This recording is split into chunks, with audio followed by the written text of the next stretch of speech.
To everyone who has been with me on Eternal Darkness, I don't know where to begin, because these words don't come easy. I've made the decision to stop uploading on this channel. It wasn't a simple choice, but it was a necessary one.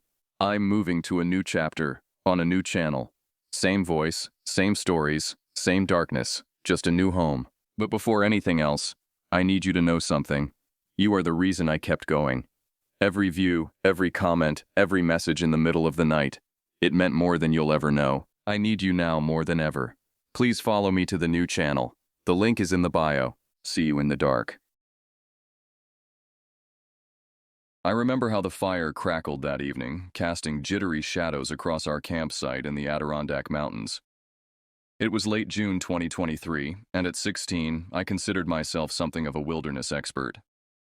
My parents were chatting with some neighbors from the adjacent campsite, swapping stories about fishing spots and the best ways to avoid encounters with wildlife. The air smelled of pine and wood smoke, comforting scents that had accompanied every summer camping trip since I was 7. Jason sat across the fire from me, absently poking at the embers with a stick. We'd been friends since elementary school, bonded by our shared love of the outdoors. He caught my eye and raised an eyebrow, our silent signal. Despite the comfort of the campfire's glow, restlessness tugged at me. Our families would talk for hours, retelling the same stories they shared every year.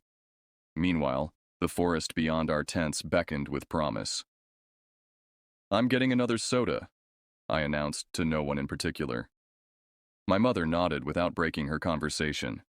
Jason stretched and mumbled something about needing to grab his jacket from his tent. Our midnight explorations had become tradition over the years, quick adventures while our parents remained oblivious, believing us to be safely within the campground's boundaries. I was so sure of myself back then. 5 consecutive summers of camping had convinced me I knew all the forest's rhythms, which animals emerged at dusk, which trails looped back to the main path, how far I could wander before risking disorientation. The darkness held no mystery I couldn't decode, or so I believed with the unearned confidence of adolescence. "Same route as yesterday?" Jason asked as we slipped past the row of tents at the edge of our campsite. "Let's go farther tonight," I suggested, feeling unusually bold. "I want to check out that ridge we saw during the hike." Jason hesitated. "That's pretty deep in, isn't it?" I shrugged, unwilling to admit that something about tonight felt different. The moon hung low and heavy, periodically vanishing behind drifting clouds. The forest beyond our tents seemed to absorb the darkness rather than merely exist within it, as though the trees themselves were pressing inward, contracting around our small pocket of civilization. A strange uneasiness nagged at me, but I refused to acknowledge it. Pride has always been my downfall. We stood at the perimeter of the campground, that invisible boundary between safety and adventure. The glow of multiple campfires dotted the clearing behind us, while ahead lay only shadow and mystery. Jason clicked on his flashlight, casting a narrow beam that barely penetrated the wall of trees. "You sure about this?" he asked, voice dropping to a whisper, though no one was near enough to hear. I nodded, ignoring the faint tremor that ran through me. "We've gone out at night dozens of times. What's different about tonight?" What was different? Something in the atmosphere, perhaps. The unusual stillness of the air, the absence of the typical forest ambiance. No cricket chorus, no distant owl hoots. Just a pressing silence that seemed to wait for something. "We'll just go to the first clearing and back," I promised, though I had no intention of cutting our adventure short. 30 minutes tops. Jason nodded, seemingly reassured. I led the way, stepping carefully over the border of small stones that marked the edge of the designated camping area. There's a certain electric thrill in leaving the secure glow of civilization and stepping into near-total darkness. The forest immediately enveloped us, and the temperature dropped several degrees. Twigs snapped beneath our shoes, each crack amplified in the unusual quiet. The smell of damp earth hung thick around us, carrying hints of decay and growth simultaneously. Usually we hovered around the outskirts, close enough to still glimpse the reassuring embers of our campfire through gaps in the foliage. But tonight, Some combination of boredom and bravado pushed us to test our boundaries. "Let's head toward that ridge," I suggested, pointing vaguely northeast. "Should take us 15 minutes to reach it." 15 minutes is already farther than we usually go," Jason remarked, but he followed without further protest. We moved deeper into the woodland, our flashlight beams bouncing erratically across twisted trunks and dense undergrowth. The familiar trails gradually gave way to less trodden paths. With each step, the campground's ambient sounds, distant laughter, muted conversations, the occasional bark of someone's dog, faded into nothingness. "We should mark our trail," Jason suggested after several minutes of silent walking. "Break some branches or something." I laughed, the sound unnaturally loud in the stillness. "What are we, children in a fairy tale? We know these woods." The confidence in my voice didn't quite match the growing uneasiness in my gut. Something felt wrong, not just different but fundamentally wrong, about the forest tonight. Yet pride prevented me from admitting it, even to myself. The farther we ventured, the more oppressive the quiet became. You'd expect a forest at night to buzz with life, the rustle of nocturnal creatures, the symphony of insects, the whisper of leaves stirred by the gentlest breeze. But this silence had weight and presence.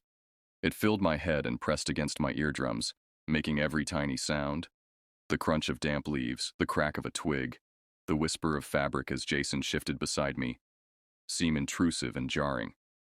We exchanged nervous grins that did nothing to mask the tension building between us.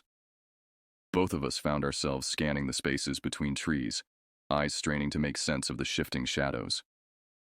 After 20 minutes of walking, I realized we had penetrated much deeper into the forest than ever before. The terrain had changed subtly. More rocks underfoot, thicker underbrush, trees growing closer together. I glanced back, hoping to catch some reassuring glimpse of our campsite, some distant flicker of firelight. There was nothing but blackness stretching in all directions. "Hey," Jason whispered, his voice tight. "Do you know which way is back?" "Of course," I lied, pointing with false confidence. "We've been walking pretty much in a straight line. Camp is that way." Jason didn't look convinced, but he nodded anyway. Neither of us wanted to admit we might have made a mistake. That's when I first heard it. What sounded like a voice, so faint I almost convinced myself it was imagination. Like someone whispering a secret directly behind me, the words indistinct, but the cadence unmistakably human. My body tensed instantly. Jason must have noticed my reaction because he snapped his flashlight beam toward me. "What's wrong?" "Did you hear that?" I asked, my voice barely audible. "Hear what?" I shook my head, unwilling to articulate what I'd heard. "Nothing. Probably just the wind." Jason swept his flashlight in a wide arc, the bright beam tearing through the darkness around us. We both spun slowly, scanning the surrounding forest for anything. But there were only trees, twisted, knotted trunks rising from the forest floor like ancient sentries. Fallen branches, dense patches of ferns. No figures, no faces. I told myself I was overreacting. It must have been a trick of the wind rustling through dry leaves. Except there was no wind that night. The air remained thick and still, unusually heavy for a summer evening. We hovered there in uneasy silence, our ragged breathing embarrassingly loud. Finally, we turned our flashlights off again, stubborn pride reasserting itself. This was supposed to be our tradition, our adventure. If we gave up every time the woods spooked us, we wouldn't be half as tough as we pretended to be. Still, we picked up our pace, silently agreeing we'd gone far enough for one night. I tried to laugh it off, calling myself a baby, but the joke fell flat. Jason didn't respond, just kept glancing behind us as though expecting something to lunge from the shadows at any moment. Another whisper drifted through the darkness. This time it was clearer. Something almost like syllables forming words. No discernible meaning, just raw sound like a half-formed sentence cut short. My pulse throbbed in my ears, drowning out everything except that faint, persistent murmuring. We froze simultaneously, not daring to move. Fear warred with curiosity in my mind. Part of me wanted to bolt back toward what I hoped was the direction of camp. Another part, the stubborn, prideful part, refused to show fear, especially in front of Jason. "Someone else from the campground?" Jason suggested, his voice cracking slightly. I shook my head. Nobody comes out this far. For the first time, I realized with stark clarity that if we'd misjudged where we were, we could be genuinely lost. There's a particular panic that rises when you don't know if safety is just beyond the next tree or miles away across unfamiliar terrain. It starts as a tightness in your chest and spreads outward, making your fingertips tingle and your throat constrict. I nudged Jason with my elbow. Without a word, we turned back the way we believed we had come. We wanted desperately to believe we were still in familiar territory, but everything looked different in the dark. Every knotted trunk seemed like an unfamiliar face, every shifting shadow a hidden threat. The air felt charged with strange energy, sending waves of goosebumps up my arms despite the summer warmth. Then came a jolt of realization. We weren't hearing nighttime critters or a breeze stirring leaves. Something was out here, making those sounds. Something with a voice. And it didn't feel like a wandering camper singing off-key or whispering to a friend. It sounded wrong.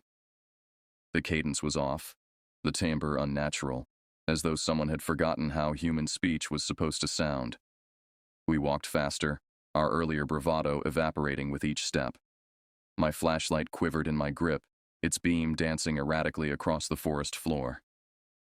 Each footfall crackled over fallen branches and dried leaves, broadcasting our presence to whatever might be listening. Jason locked eyes with me, and in that glance I saw the same mix of fear and stubborn determination I felt. We weren't about to break into a panicked run, not yet. But deep down, I think both of us wanted to. Branches scraped against our arms, snagging our sleeves and leaving thin scratches across exposed skin. The hush of the forest turned oppressive, as if every living thing was collectively holding back, watching our progress with silent interest. Just when I thought my nerves couldn't stretch any tighter, another whisper sliced through the silence. It was close, so close I almost felt breath on the back of my neck. I spun around, heart hammering against my ribs, but saw only darkness. Jason and I stopped dead in our tracks. We exchanged a look that all but screamed, "This is enough." We had no clue what was lurking out here, but it wasn't something we wanted to meet. We switched on our flashlights without hesitation this time, sweeping the beams over the undergrowth and between the trees. My mouth felt parched, my throat tight with fear. I just wanted to see a familiar landmark, anything to reassure me we were on the right path home. But the light revealed only more trees, more endless darkness stretching in all directions. No sign of the main trail, no glimpse of distant campfires. Nothing but forest. A swell of dread rose in me. It wasn't just about being lost anymore. It was the sinking sense that something was out here, moving just out of sight, watching us stumble blindly through its domain. "I think we need to head west," I said, trying to keep my voice steady. "The campground should be that way." "How do you know which way is west?" Jason demanded, panic edging into his tone. I didn't. I was guessing, desperately trying to maintain some illusion of control over the situation. I grabbed Jason's arm and pulled him forward in the direction that felt right. We both knew we had to keep moving, had to find our way back to our campsite's warm glow, where maybe we could laugh this off in the safety of flickering firelight. But a deep part of me knew that even if we managed to find our way home, the night wouldn't let us off so easily. Something had changed, and the forest wasn't about to let us forget how vulnerable we truly were. By the time Jason and I decided we couldn't push our luck any further, the darkness around us felt almost suffocating. We forced ourselves to keep moving toward what we hoped was the way back, every step echoing like a beacon announcing our presence. The quiet we'd been half ignoring earlier now felt unsettlingly total. Even though there were two of us, I couldn't help feeling like a lone trespasser in a place where humans didn't belong. I raised my flashlight, heart pounding against my ribs. Something flickered across the edge of its beam. A shape hunched in the undergrowth about 20 yards ahead. In that split second, Every instinct shouted to turn around and run, but my feet stayed rooted to the spot. Jason caught sight of it too, and his grip tightened on my arm until I could feel fingernails digging into my skin. Neither of us spoke. We just stared as the figure crawled, almost slithered through a patch of dead leaves. Ragged clothes clung to the form, dark tattered cloth streaked with mud and what might have been blood. At first, I couldn't decide if it was human or animal. The posture seemed wrong, too low to the ground, too fluid in its movements. A muffled voice reached my ears. Words tumbled out, though they were strange and half-formed, almost as if the speaker had forgotten how language was supposed to work. Disjointed phrases, fragments of sentences that made no immediate sense. Jason flicked his flashlight higher, illuminating the person's face. It was a woman, perhaps in her 30s, her features pinched with fear or delirium. Dirt smeared her cheeks and forehead, and her hair stuck out in clumps, tangled with leaves and small twigs. She looked at us with wide, frantic eyes that reflected our flashlight beams like those of a cornered animal. I stood there, too stunned to move. The woman pulled herself upright, swaying dangerously, and mumbled something about finding her campsite. There was a desperation in her voice that felt all wrong this far into the woods at this hour. "Please," she said, the word clear among the garbled phrases. "Can't find my way back." Part of me wanted to back away. Everything about her presence set off internal alarms. She shouldn't be here, alone in the darkness crawling through the underbrush. But she looked helpless in a way that couldn't be ignored. Lost, confused, possibly injured. Jason and I exchanged glances, and even though terror still coursed through me, I knew we had to do something. We couldn't leave her out here, not in this state. "We're heading back to the campground," I said, my voice steadier than I expected. "You can come with us." "Your campsite." "Which one?" Jason asked. "Site 47, she mumbled. "By the lake path." I knew that area. It was on the opposite side of the campground from our site, near where the more serious partiers tended to gather. We offered to guide her back, and she mumbled what might have been a yes. Without warning, she lurched forward, wobbling like she might collapse at any second. I stepped in to keep her from tumbling into a thorny bush, and Jason moved to her other side. That close, I noticed an odd chemical smell on her breath. Alcohol, certainly, but something else too. Sharper, more medicinal. Her eyes darted around as if searching for something lurking in the shadows. I found myself following her gaze, half expecting to see shapes moving between the trees. "What's your name?" I asked, trying to establish some normalcy. "Vera," she said after a long pause, as if she'd had to search her memory for the answer. "I'm Jason, and this is—" Jason began. "We need to go," Vera interrupted, suddenly urgent. "They're still out here." A chill ran through me. "Who's still out here?" She didn't answer, just pulled at my arm with surprising strength. We set off in a slow, awkward shuffle, each of us supporting Vera by an elbow. The journey back felt endless. Every few steps she would stumble or change direction abruptly, forcing us to adjust our grip to keep her upright. Every so often she'd mutter disjointed phrases, a name I didn't recognize, a random number, a broken sentence that trailed off into nothing. Once she stopped altogether, her body going rigid as she scanned the dark spaces between the trees as if convinced somebody else was out there. I found myself scanning too, imagining shapes slipping between trunks just out of sight. Twigs snapped beneath our feet, but I still half suspected we weren't the only ones moving through the forest that night. "Someone's following us," Vera whispered, her voice suddenly clear. "Been following me all night." "There's nobody out here but us," Jason said, though he didn't sound convinced. Vera let out a gasp at one point, jerking backward so violently that I nearly lost my grip on her arm. For a moment, I feared she'd bolt back into the darkness, vanishing among the trees before we could stop her. Jason and I tightened our hold, urging her to keep moving. "It's okay," I said, not believing my own words. "We're almost back." The forest pressed in on us, a maze of silhouetted branches and wet leaves that crushed underfoot. Despite our flashlights, the trail was hard to follow, if we were even on a trail at all. I found myself squinting ahead, searching for even the faintest glow from the campgrounds. Vera's weight grew heavier against me as she seemed to lose what little coordination she had left. Her mumbling became more frequent, more urgent, punctuated by sharp intakes of breath whenever a sound emerged from the darkness around us. Eventually, after what felt like hours but was probably only 40 minutes, the tree line began to thin. Through gaps in the foliage, I caught glimpses of a dull orange flicker, a campfire in the distance. Relief surged through me, but it was laced with lingering unease, like stepping into a safe zone while still expecting trouble to pounce from behind. "Almost there?" Jason said, his voice tight with exhaustion and residual fear.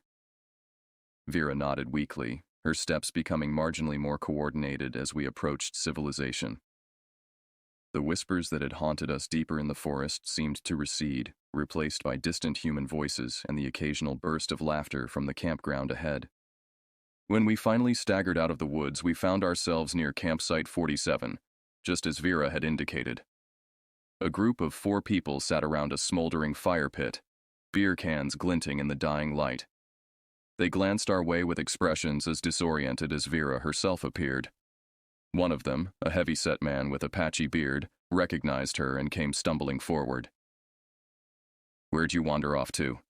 he slurred, grabbing her arm roughly. "Been gone for fucking ever." They seemed clueless about how long she'd been missing or how far into the woods she'd gone. My friend and I could barely wrap our heads around their nonchalance, considering how close she'd come to being lost for good. "She was pretty far out," I said, unable to keep the edge from my voice. "Crawling around in the dirt." The man shrugged. "She does that sometimes when she's had a few too many. Gets these, ideas in her head." Another member of their group, a woman with dyed blonde hair, approached and helped guide Vera to a log by their dying fire. "Thanks for bringing her back," she said with more sincerity than the man had shown.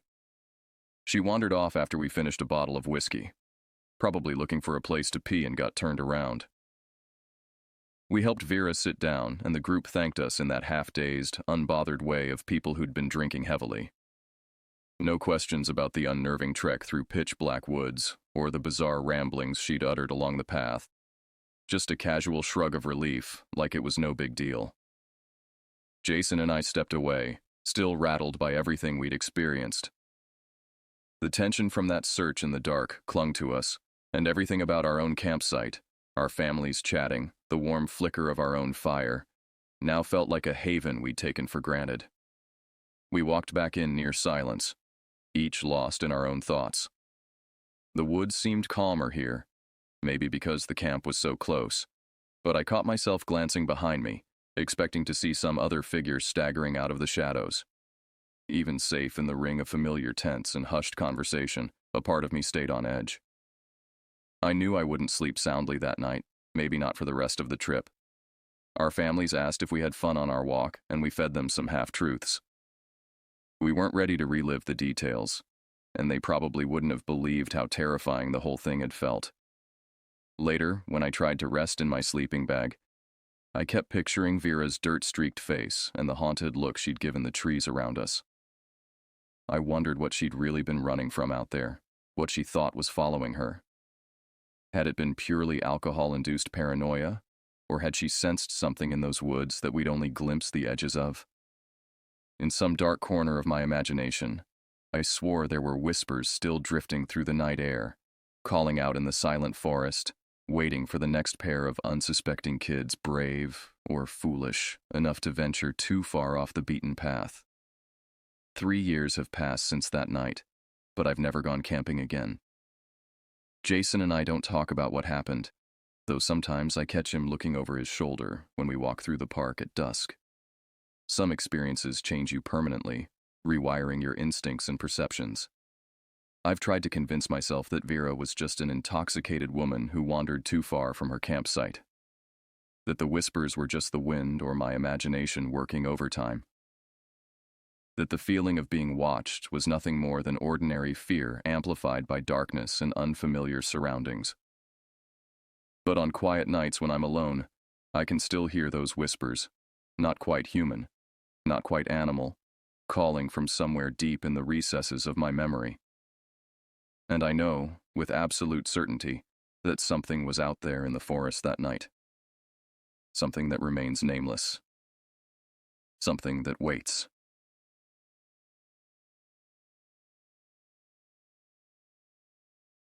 I've always found solace in the outdoors. From the time I was a teenager in the mid-1990s, something about the crisp air and the isolation from urban chaos drew me in like a magnet. Now, at 42, I've logged hundreds of nights under the stars, from quick weekend getaways to week-long expeditions through some of the most remote areas this side of the Mississippi. My grandfather taught me the basics when I was 12, how to build a fire in the rain, spot animal tracks, and navigate without technology. Those skills became second nature, and the woods became my sanctuary. That changed 3 years ago. What I'm about to share isn't easy. I've replayed these events countless times, scrutinizing each detail, wondering if I missed something crucial. The rational part of my brain continues to search for logical explanations, but the primal part, the part that recognizes danger before we consciously process it, remains unconvinced. My wife Julia doesn't like to discuss what happened. She's a practical woman, a high school science teacher with an analytical mind. Yet even she can't explain everything we experienced. We've been married 15 years, and I've never seen her truly frightened until that first trip. Our anniversary fell on a long weekend in October 2022. We decided to celebrate at Black Ridge State Forest, a sprawling wilderness area about 3 hours from our home in Vermont. It wasn't our first choice. We'd originally planned to visit my brother in Colorado, but budget constraints and Julia's school schedule forced us to stay closer to home. The forecast predicted mild temperatures and partly cloudy skies. Perfect camping weather. I'd packed extra layers, knowing how quickly autumn temperatures can drop after sunset, especially in higher elevations. We arrived at the ranger station around noon on Friday, signed the visitor log, and obtained our backcountry permit. "Planning to stay near Aspen Creek?" the ranger asked, circling an area on our map. "Actually, we were hoping to reach Jack Pine Ridge," I replied. "I've heard it's less crowded." The ranger's expression shifted almost imperceptibly. He cleared his throat. "It's beautiful up there, but the access road got washed out in last month's storms. You'd need to hike in about 4 miles from the nearest parking area." Julia gave me a questioning look. We'd planned a relaxing weekend, not a strenuous trek with full packs. "What about the northern section?" I asked, pointing to another area on the map. "Old Growth Loop?" "That could work. It's quieter than Aspen Creek and the road's in decent shape. Just keep an eye on the weather. Sometimes storms roll in fast this time of year." We thanked him and headed out, following his directions along a narrow gravel road that wound through increasingly dense forest. The drive felt peaceful, with occasional glimpses of wildlife. A fox darting across the path, a hawk circling overhead. As we penetrated deeper into the forest, cell service vanished, and the radio signal deteriorated into static. "This is exactly what we needed," Julia said, gazing out the window at the towering pines. "A complete disconnect." I nodded in agreement, though something about the ranger's hesitation lingered in my mind. Had there been a warning in his tone when he mentioned Jack Pine Ridge? Or was I projecting my own unease onto an innocent conversation? We reached the designated parking area around 2 p.m. Only one other vehicle occupied the small clearing, an older model pickup truck with local plates. The air felt unusually still as we stepped out of our SUV. No breeze rustled the leaves, no birds called from the branches above. Just a thick, oppressive silence that seemed to absorb every sound we made. "It's so quiet," Julia whispered, almost reluctantly, as if speaking at normal volume might disturb something. I nodded, hoisting my pack onto my shoulders. Probably just the time of day. Animals tend to be less active in the afternoon. We consulted our map one final time before setting off along a faint trail that snaked between ancient trees. The path gradually ascended, leading us deeper into the forest. After about 40 minutes of hiking, we reached a small clearing that offered a perfect campsite. Level ground, a natural rock formation that would block wind, and enough open sky to view the stars later. As we began setting up our tent, I couldn't shake the sensation of being watched. Several times I paused to scan the surrounding trees, but nothing appeared out of place. Just endless trunks stretching into deepening shadows. "Everything okay?" Julia asked, noticing my distraction. "Just taking in the scenery," I lied, forcing a smile. By the time we finished establishing our camp, the first hints of evening approached. The temperature began its expected decline, and the previously still air stirred with a faint breeze. I gathered kindling for our fire while Julia organized our cooking supplies. That's when I noticed the first oddity. A series of shallow depressions in the soft earth near the edge of our clearing. They resembled footprints, but not quite human and not quite animal. The pattern seemed erratic, as if whatever made them had been moving in confused circles. I almost called Julia over to look, but thought better of it. Why start our weekend with unnecessary concerns? Instead, I dragged a fallen branch across the marks, effectively erasing them from view. As dusk settled over the forest, we prepared a simple dinner of dehydrated chili and cornbread. The flames from our small fire cast dancing shadows across the clearing, creating an illusion of movement in the peripheral vision. We talked about mundane things: work stress, home renovation plans, an upcoming visit from Julia's parents. Normal conversation that helped mask the growing unease that had settled in my gut. Around 9 p.m., the wind began to intensify. What had started as a gentle breeze transformed into gusts that rocked the upper branches of the surrounding pines. The sky, which had been relatively clear upon our arrival, now darkened with rapidly moving clouds. "Weather changing faster than expected," I commented, securing loose items around our campsite. Julia glanced upward, concern etching lines across her forehead. "Should we pack up? Head back to the car?" I checked my watch. "It's getting pretty dark for hiking out. Let's wait and see if it passes. Our tent is rated for tough conditions." In retrospect, that decision marked the beginning of everything that followed. Had we left then, perhaps the subsequent events would never have occurred. But hindsight offers little comfort when confronting the inexplicable. The wind accelerated with alarming speed. Within an hour, it howled through the canopy with such force that the entire forest seemed to groan in protest. We retreated to our tent, abandoning the fire pit to the mercy of the elements. Inside, we arranged our sleeping bags and settled in for what promised to be a tumultuous night. "I've never heard wind like this," Julia said, her voice barely audible above the roar outside. "It sounds deliberate." I knew exactly what she meant. There was a rhythmic quality to the gusts, almost like breathing. Inhale, exhale, pause, repeat. Each cycle grew more intense than the last. "It's just the way it's channeling through the ridge," I explained, though I wasn't convinced by my own reasoning. Wind can create strange acoustic effects in forests. Julia nodded but pulled her sleeping bag tighter around her shoulders. We lay side by side, listening to the escalating tempest.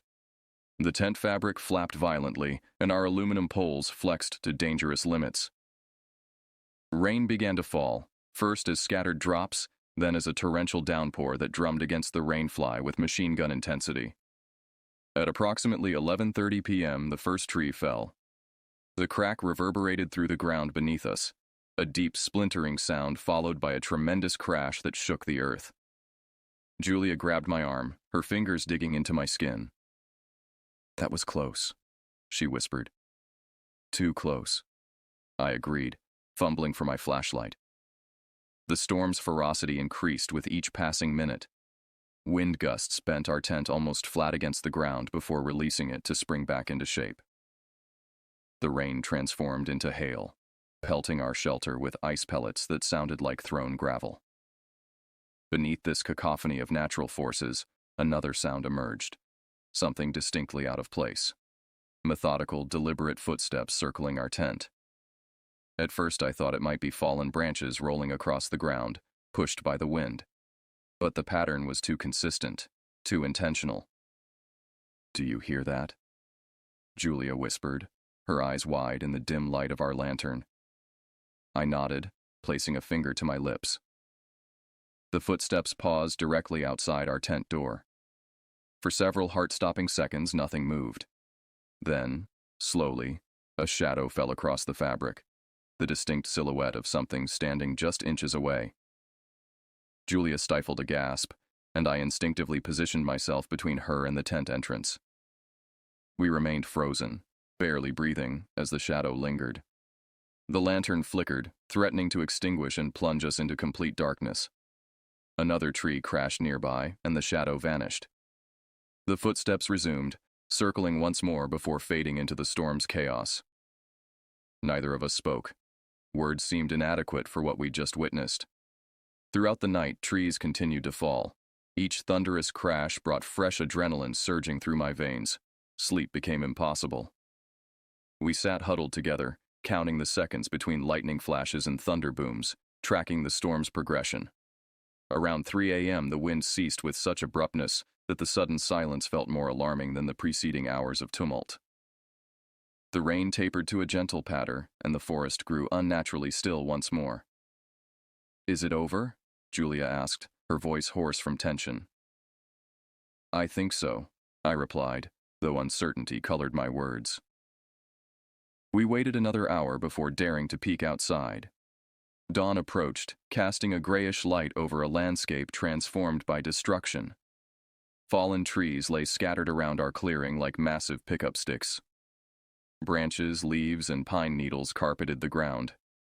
Somehow, miraculously, our tent had survived intact, protected by the very rock formation that had initially attracted us to the site. As Julia surveyed the damage, I walked the perimeter of our camp, ostensibly checking for hazards, but actually searching for evidence of our nighttime visitor. The rain had washed away most surface marks, but near a particularly dense thicket, I found what I was looking for: a set of fresh impressions in the mud. They matched the pattern I'd seen and covered up the previous evening, only these were deeper, more clearly defined. They weren't human footprints. Of that, I was certain. The shape was wrong, too elongated, with unusual spacing between what might have been toes. Yet they weren't clearly identifiable as any animal I recognized either. They led away from our camp, disappearing into the underbrush. I photographed them with my phone before rejoining Julia. She was already packing up our gear, her movements quick and efficient. "We need to get out of here," she said without looking up. "Before anything else happens." I couldn't have agreed more. We dismantled our camp in record time, stuffing equipment haphazardly into our packs with little regard for organization. Every few minutes I'd scan the tree line, half expecting to glimpse whatever had stalked our tent during the night. The hike back to our vehicle proved challenging. Fallen trees blocked the trail in several places, forcing us to create detours through dense undergrowth. By the time we reached the parking area, our clothes were soaked with sweat and caked with mud. The pickup truck we'd noticed upon arrival was gone. As we drove away from Black Ridge Forest, neither of us spoke about what we'd experienced. It wasn't until we crossed back into cell service range that Julia finally broke the silence. "I don't want to go back there," she said simply. "Ever." I nodded, gripping the steering wheel tighter. "We won't." But even as I made that promise, something gnawed at me, a morbid curiosity about what exactly had transpired in those woods. What had circled our tent with such deliberate purpose? What had created those strange tracks? And why did I feel, with unsettling certainty, that our experience was somehow incomplete? Merely the opening chapter of a longer, darker narrative. For 6 months following the Black Ridge incident, I avoided camping altogether. Julia and I never discussed the details of that night, though I often caught her staring into space, her thoughts clearly back in those woods. The photos I'd taken of the strange footprints remained on my phone, untouched and unshared. Spring arrived with its promise of renewal, melting away the winter snow and my lingering apprehension. The call of the wilderness grew stronger with each passing day, until I could no longer resist its pull. But I knew Julia wouldn't join me, not after what we'd experienced. Instead, I reached out to my longtime friend Wesley, an experienced outdoorsman who'd spent years as a forest ranger before transitioning to environmental consulting. "Been too long since we've hit the trails," I said during our phone conversation, carefully omitting any mention of Black Ridge. "Agreed," Wesley replied enthusiastically. "Any particular destination in mind?" I hesitated, then suggested Pinecrest Valley, a lesser-known area approximately 4 hours west of our hometown. According to online forums, it featured several primitive campsites accessible only by four-wheel drive vehicles, perfect for those seeking genuine isolation. Wesley agreed to the plan, and we set a date for mid-May 2023. I told Julia it would be a straightforward weekend trip, nothing adventurous. She nodded absently, her focus on grading final exams, but I detected relief in her eyes at not being invited along. The designated weekend arrived with clear skies and moderate temperatures. Wesley and I loaded his rugged Jeep Wrangler with enough supplies for 3 days, including emergency equipment that far exceeded typical requirements. I'd become paranoid about preparedness since Black Ridge. "Planning for the apocalypse?" Wesley joked, eyeing my extensive first aid kit and satellite messenger device. "Just being thorough," I replied with a forced smile. We departed early Saturday morning, reaching the outskirts of Pinecrest Valley by midday. The final approach required navigating an increasingly deteriorated service road that hadn't seen maintenance in years. Wesley navigated the obstacles with practiced skill, guiding the Jeep over washed-out sections and around fallen debris. "Almost there," he announced after an hour of careful driving. "Should be a clearing just ahead, according to the map." Sure enough, the trees parted to reveal a small meadow bordered by towering firs and a rocky outcropping. The remnants of an old campground were visible: 2 weathered picnic tables, a dented metal fire ring, and the dilapidated structures Wesley and I would later identify as outhouses. "Perfect," I said, surveying the area. "Doesn't look like anyone's been here in ages." Wesley nodded in agreement as he parked the Jeep.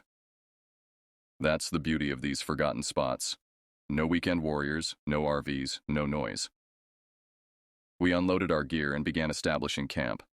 The afternoon passed pleasantly enough, with Wesley collecting firewood while I set up our tents on opposite sides of the clearing.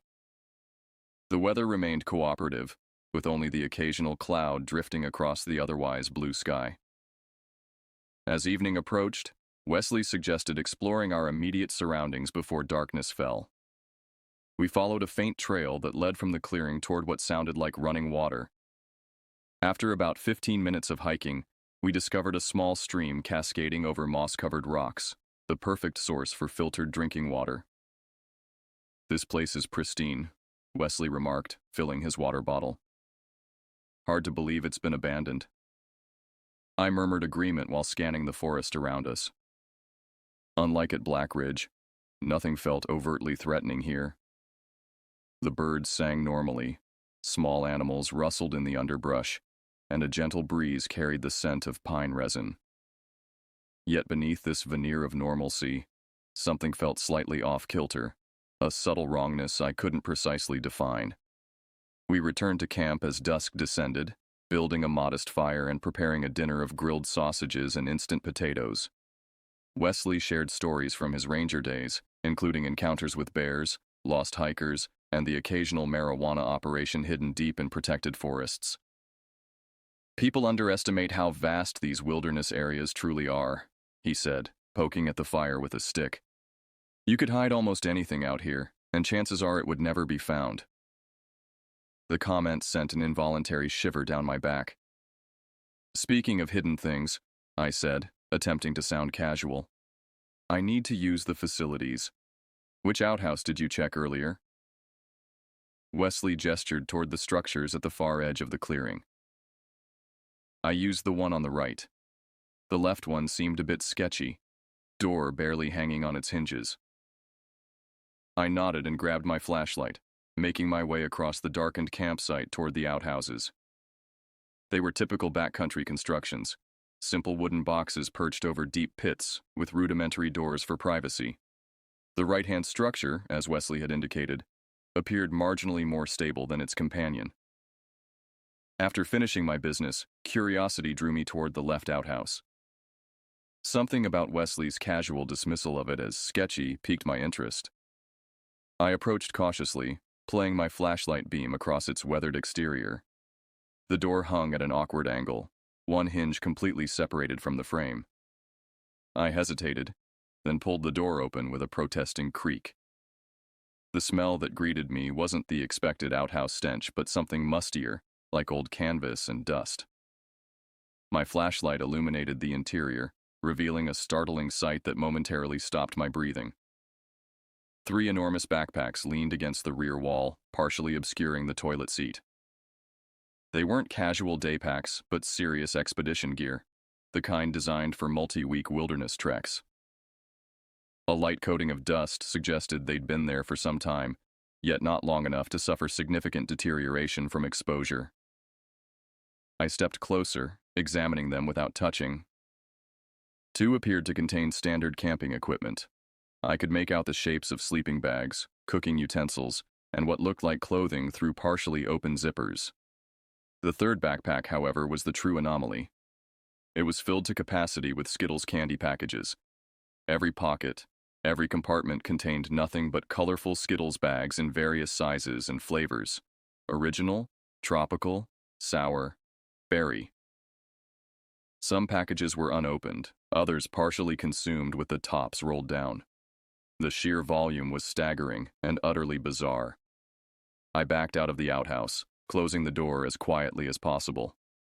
Wesley looked up from the fire as I returned, his expression questioning. "You were gone a while. Everything okay?"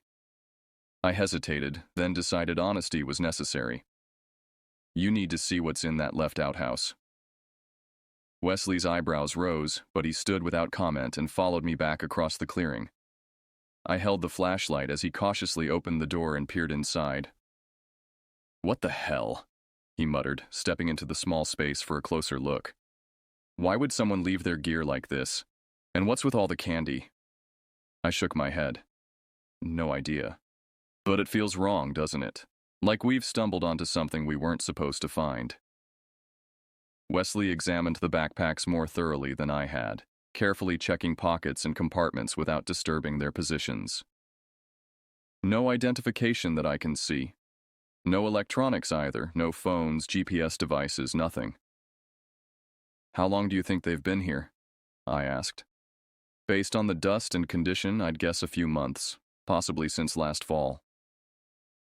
He frowned, tapping the Skittles-filled pack with his knuckle. "This makes no sense. Who needs this much candy on a camping trip?" "Maybe it's not about need," I suggested. "Maybe it's about something else entirely." We returned to our campfire, both lost in thought about our discovery. The woods around us suddenly seemed less welcoming, as if the backpacks represented some unspoken threat lurking in the darkness beyond our fire's glow. "Should we report it?" I asked finally. Wesley considered the question. "To whom? We're miles from the nearest ranger station, and I'm not sure this qualifies as an emergency. Bizarre, yes. Criminal, probably not. What if someone's missing? What if those packs belong to hikers who never made it out?" "There would be a record of that," Wesley replied, his ranger background evident in his reasoning. "Search parties would have combed these areas if hikers were reported missing.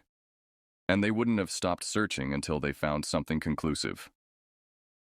His logic made sense, yet it failed to quell my growing unease. We agreed to stay the night and reassess in the morning. Neither of us mentioned leaving early, but the thought clearly crossed both our minds. Sleep came fitfully that night. Every rustle in the underbrush, every distant owl hoot jolted me to alertness. Around 2 a.m., I distinctly heard what sounded like whispering voices just beyond the perimeter of our camp.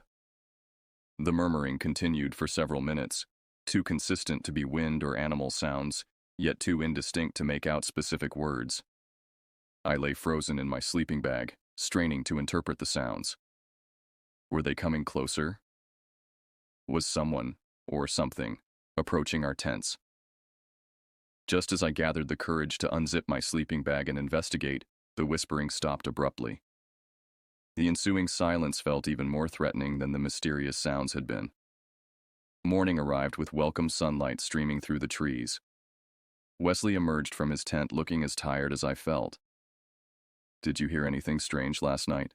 I asked hesitantly. His expression tightened. Like whispering. "Yeah, I heard it. Thought I was imagining things." We exchanged troubled glances, the confirmation of shared experience somehow more disturbing than the event itself. By unspoken mutual agreement, we began packing up our camp immediately after a hasty breakfast. As we loaded the Jeep, I glanced repeatedly toward the outhouse containing the mysterious backpacks. Something about them tugged at my consciousness, as if they represented a puzzle piece I couldn't yet fit into place. "We're leaving them there," Wesley said firmly, noting my distraction. "Whatever story they're part of, I don't think we want to know the ending." I nodded reluctantly. He was right, of course. Taking the packs would feel like theft, or worse, like inviting whatever strangeness surrounded them to follow us home.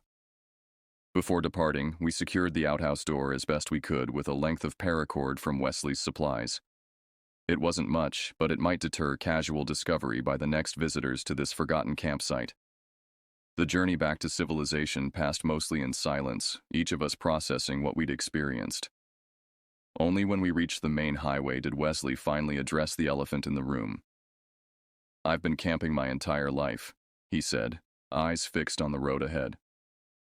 "I've seen bear attacks, flash floods, and forest fires. But this was different.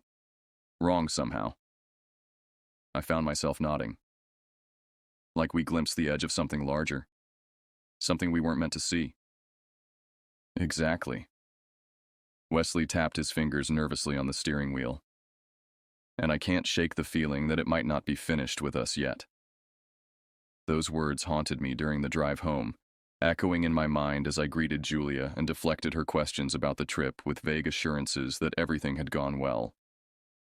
That night, I dreamed of whispering voices and endless forests filled with abandoned possessions, their owners nowhere to be found. Another year passed before I ventured into the wilderness again. The Black Ridge storm and the Pinerest backpacks had carved deep furrows of doubt into my once unwavering love of the outdoors. Wesley and I remained friends, but tacitly avoided discussing our strange experience. Julia seemed relieved by my diminished enthusiasm for camping, though she never directly referenced her own trauma from that windswept night. By June 2024, however, the pull of nature had strengthened once more. Work stress mounted, with my architectural firm facing impossible deadlines and demanding clients. Home offered little respite, as Julia's parents had moved in temporarily following her father's hip replacement surgery. The walls seemed to close in a little more each day, until the thought of open spaces and solitude became an obsession rather than a preference. I decided on a solo overnight trip, just me and my German Shepherd, Rusty. A simple excursion to clear my head and reconnect with the outdoors on my own terms.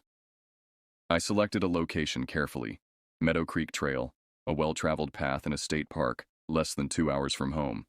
Popular enough to feel safe, yet with sufficient space between designated campsites to provide the isolation I craved.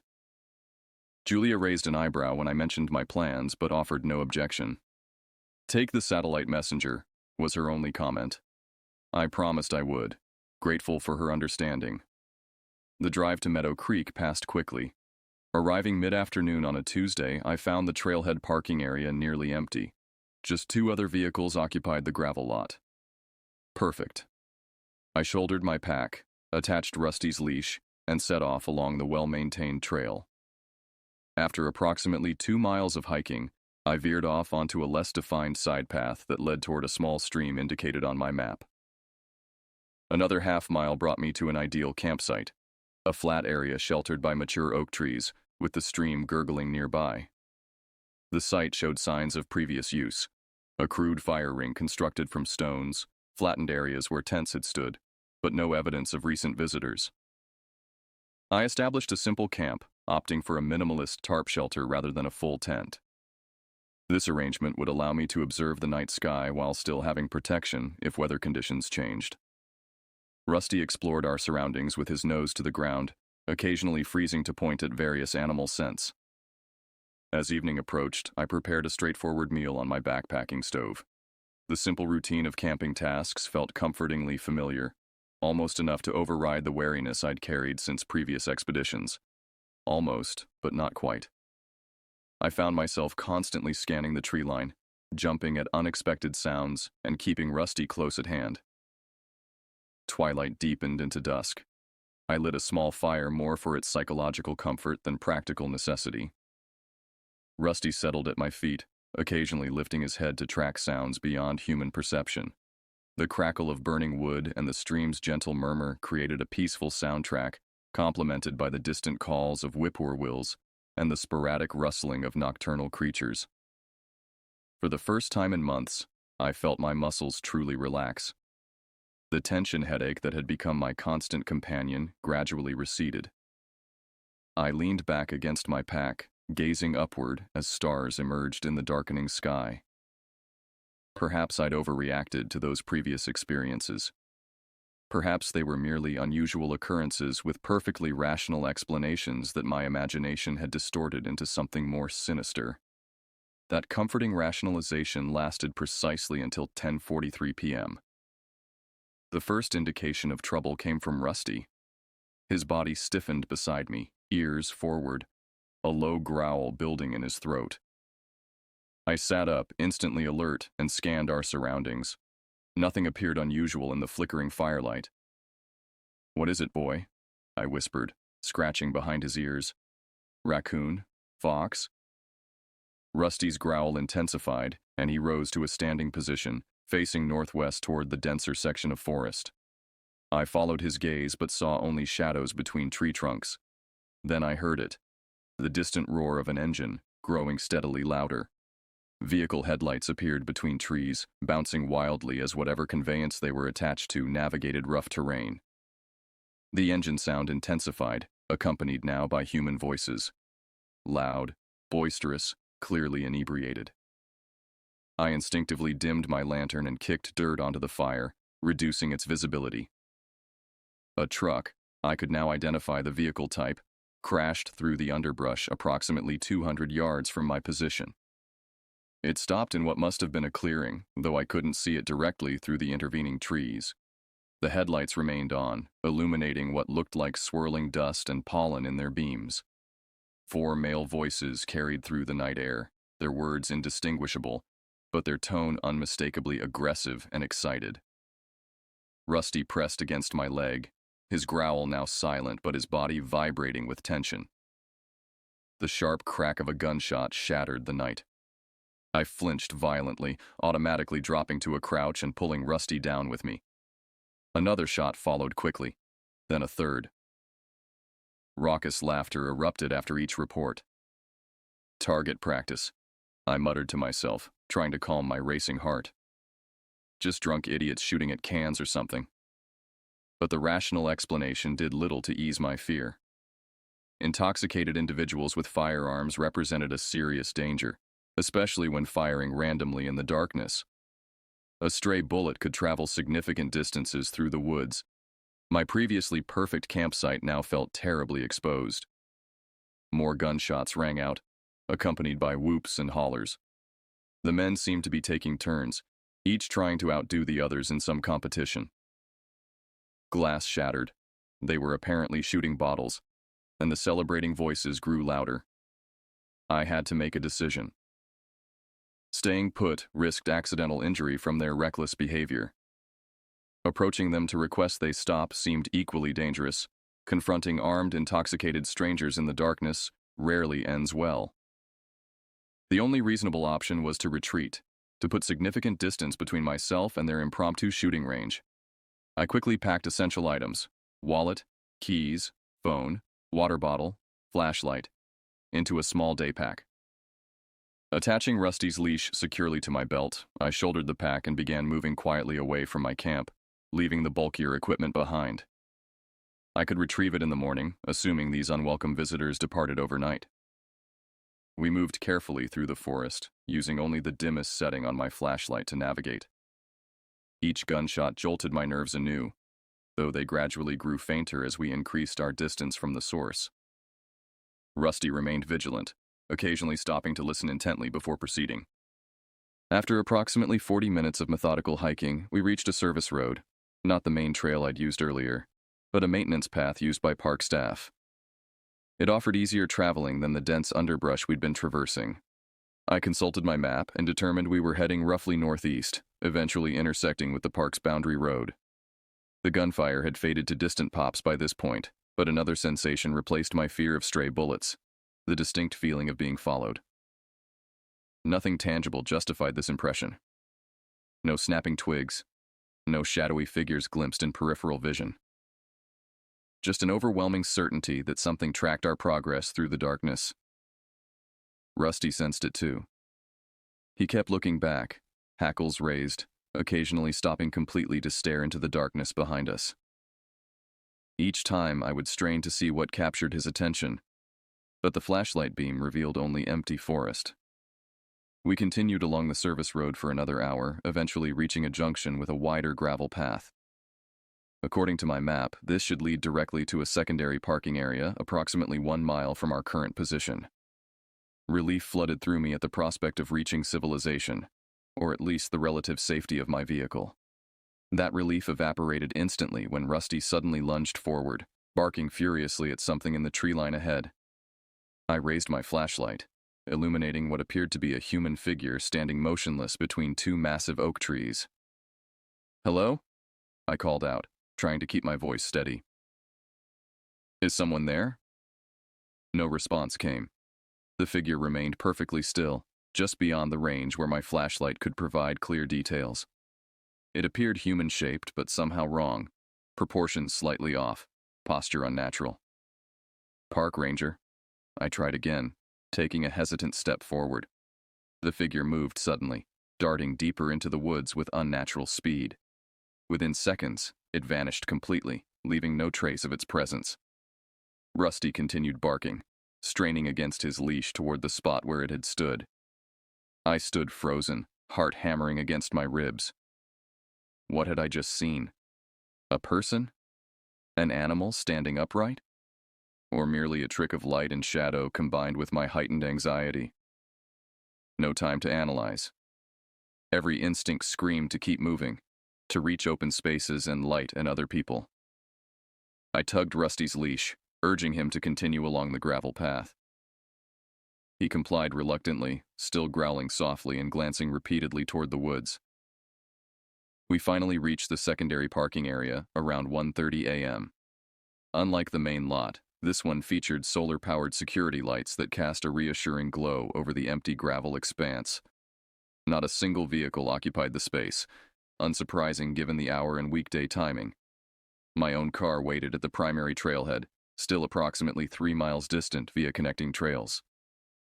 Under normal circumstances, I might have made camp here and continued in daylight.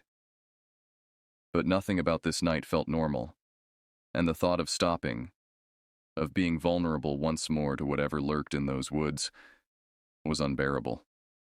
We continued hiking, following the well-marked connecting trail between parking areas. The relative openness of this main path provided some comfort, though shadows still loomed ominously on either side. Rusty remained vigilant, responding to sounds and scents imperceptible to my human senses. When we finally reached my vehicle at 3:15 a.m., exhaustion had nearly overtaken fear. I unlocked the car with trembling hands, helped Rusty into the back seat, and collapsed behind the steering wheel. For several minutes, I simply sat breathing deeply, processing what had transpired. The rational explanation: I had encountered some intoxicated hunters or target shooters, followed by a deer or other wildlife that my stressed mind had misinterpreted as a human figure. My previous experiences at Black Ridge and Pinerest had predisposed me to see threats where none existed. This was the logical conclusion. Yet logic failed to account for Rusty's reaction. German shepherds know the difference between humans and wildlife. His behavior indicated something genuinely threatening, something that triggered his protective instincts. As I started the engine and began the drive home, a disturbing thought emerged. What if these incidents weren't isolated? What if some connection existed between the windstorm at Black Ridge, the abandoned backpacks at Pinerest, and tonight's encounter? 3 separate locations, 3 distinct experiences, yet all sharing an underlying current of wrongness that defied rational explanation. The headlights illuminated empty roads stretching before me, but my mind remained back in those dark woods, wondering what exactly had watched us flee and whether it was somehow linked to my previous encounters. Most troubling of all was the certainty that I would eventually return to the wilderness, drawn by the same inexplicable compulsion that kept bringing me back, despite the mounting evidence that something out there was aware of my presence. Something that perhaps had been watching me all along. I arrived home shortly after dawn, exhausted but too wired for sleep. Julia was already awake, preparing coffee before her early morning classes. She took one look at my haggard appearance and Rusty's still alert demeanor and knew immediately that something had gone wrong. "What happened?" she asked, setting aside her mug. For the first time since Blackridge, I told her everything, not just about the previous night's events, but also the strange backpacks at Pinecrest that I'd mentioned only vaguely before. She listened without interruption, her expression growing increasingly troubled as my narrative unfolded. "I think they're connected," I concluded, cradling my own coffee cup and shaking hands. "All 3 incidents. I can't explain how or why, but there's a pattern forming." Julia remained silent for several moments, processing my words. As a science teacher, she naturally gravitated toward rational explanations, yet I could see her struggling to find one that adequately addressed all elements of my experiences. "Have you considered reporting any of this?" she finally asked. I laughed humorlessly. "And say what exactly?" "Officer, I keep having weird experiences while camping. They dismiss me as paranoid or attention-seeking." "Maybe not," she countered. "The backpacks at least represent tangible evidence. Abandoned property in a remote location could indicate missing persons." Her suggestion had merit, though I'd already discussed this possibility with Wesley after the Pinecrest incident. Still, combined with the other experiences, perhaps it warranted official attention. Later that morning, after Julia departed for school, I contacted the local police department. The dispatcher transferred me to a detective named Russell, who listened patiently to my abbreviated account of finding the backpacks. "When exactly was this discovery made?" he asked, his tone professional but skeptical. "May of last year," I admitted, immediately recognizing how this undermined the urgency of my report. "And you're only reporting it now because—" I struggled to formulate a response that wouldn't sound absurd. "I've had subsequent experiences that made me reconsider its significance." A long pause followed. "Sir, without specific information about individuals in danger, there's little we can act on here. If you'd like to file a formal report about the abandoned property, you're welcome to come to the station." I thanked him and ended the call, knowing I wouldn't follow through. How could I explain my growing conviction that something extraordinary was occurring in our region's forests? Even I recognized how irrational it sounded, despite having experienced it firsthand. For the next several days, I immersed myself in research, seeking similar accounts from other outdoor enthusiasts. Online forums and social media groups dedicated to hiking and camping yielded occasional stories of unexplained phenomena in wilderness settings. Strange sounds, unusual tracks, inexplicable feelings of being watched. Most were dismissed by commenters as wildlife encounters, overactive imaginations, or deliberate fabrications for attention. One thread, however, caught my attention.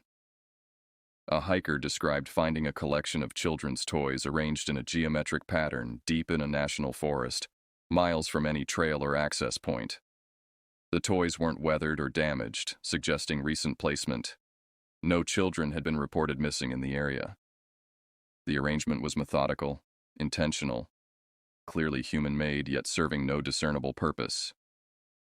The comments followed the expected pattern of skepticism and rational explanations. But one response, from a user identified only as Ranger17, stood out. "These markers appear across different wilderness areas. They're not isolated incidents. Most go unreported or unnoticed. Records exist but aren't public. Some of us have been tracking patterns for years. Location data welcome. DM for secure contact.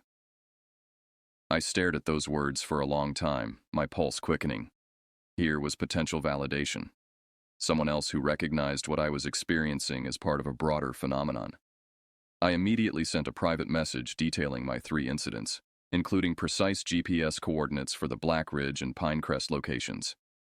The response came 3 days later. Your experiences fit established patterns, not coincidental, not imaginary.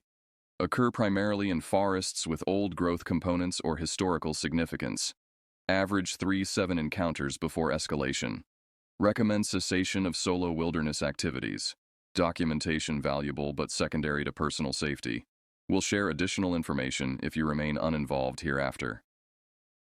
That final sentence struck me as both warning and challenge. Remain uninvolved, as if continuation would constitute active participation in whatever strange phenomenon I'd encountered. The message confirmed my suspicions while simultaneously raising dozens of new questions. What constituted escalation? What historical significance linked my 3 locations? Who was Ranger 17, and how had they accumulated this knowledge? I drafted several replies but sent none. What could I ask that wouldn't sound desperate or obsessive? How could I extract more information without revealing the growing compulsion I felt to understand these experiences? The truth was, despite the fear and confusion, part of me wanted to go back. Not to the same locations, but somewhere similar. Somewhere I might encounter whatever presence lurked in those forests. The rational portion of my brain recognized this impulse as potentially dangerous, even self-destructive. Yet it persisted, a nagging curiosity that whispered continuously from the recesses of my consciousness. July arrived with oppressive heat and humidity. Julia traveled to a 2-week educational conference in Chicago, leaving me alone with Rusty and my increasingly troubled thoughts. I threw myself into work, accepting additional projects that required long hours and intense concentration, anything to distract from the wilderness's siren call. On the 3rd night of Julia's absence, the dreams began. They always started identically. I would find myself standing at the edge of a dense forest as evening approached. The trees before me were ancient, their massive trunks disappearing into canopy shadows. No particular landmarks identified the location, yet it felt intimately familiar, as if I'd visited countless times before. A path led into the woods, barely visible among ferns and underbrush. Despite my dream self's reluctance, my feet would inevitably carry me forward, step by hesitant step, into deepening darkness. The forest closed around me, branches creating a tunnel that permitted only the occasional glimpse of darkening sky overhead. As I progressed deeper along the path, awareness of being observed intensified. Eyes tracked my movement from beyond the trees. Not animal eyes, but something with intelligence and purpose. The sensation was identical to what I'd experienced during my actual wilderness encounters. Eventually, the path would open into a small clearing dominated by a single massive tree at its center. The tree's species varied from dream to dream, sometimes an ancient oak, sometimes a towering pine, occasionally something unidentifiable with oddly shaped leaves. But its presence always conveyed the same message: arrival at a destination.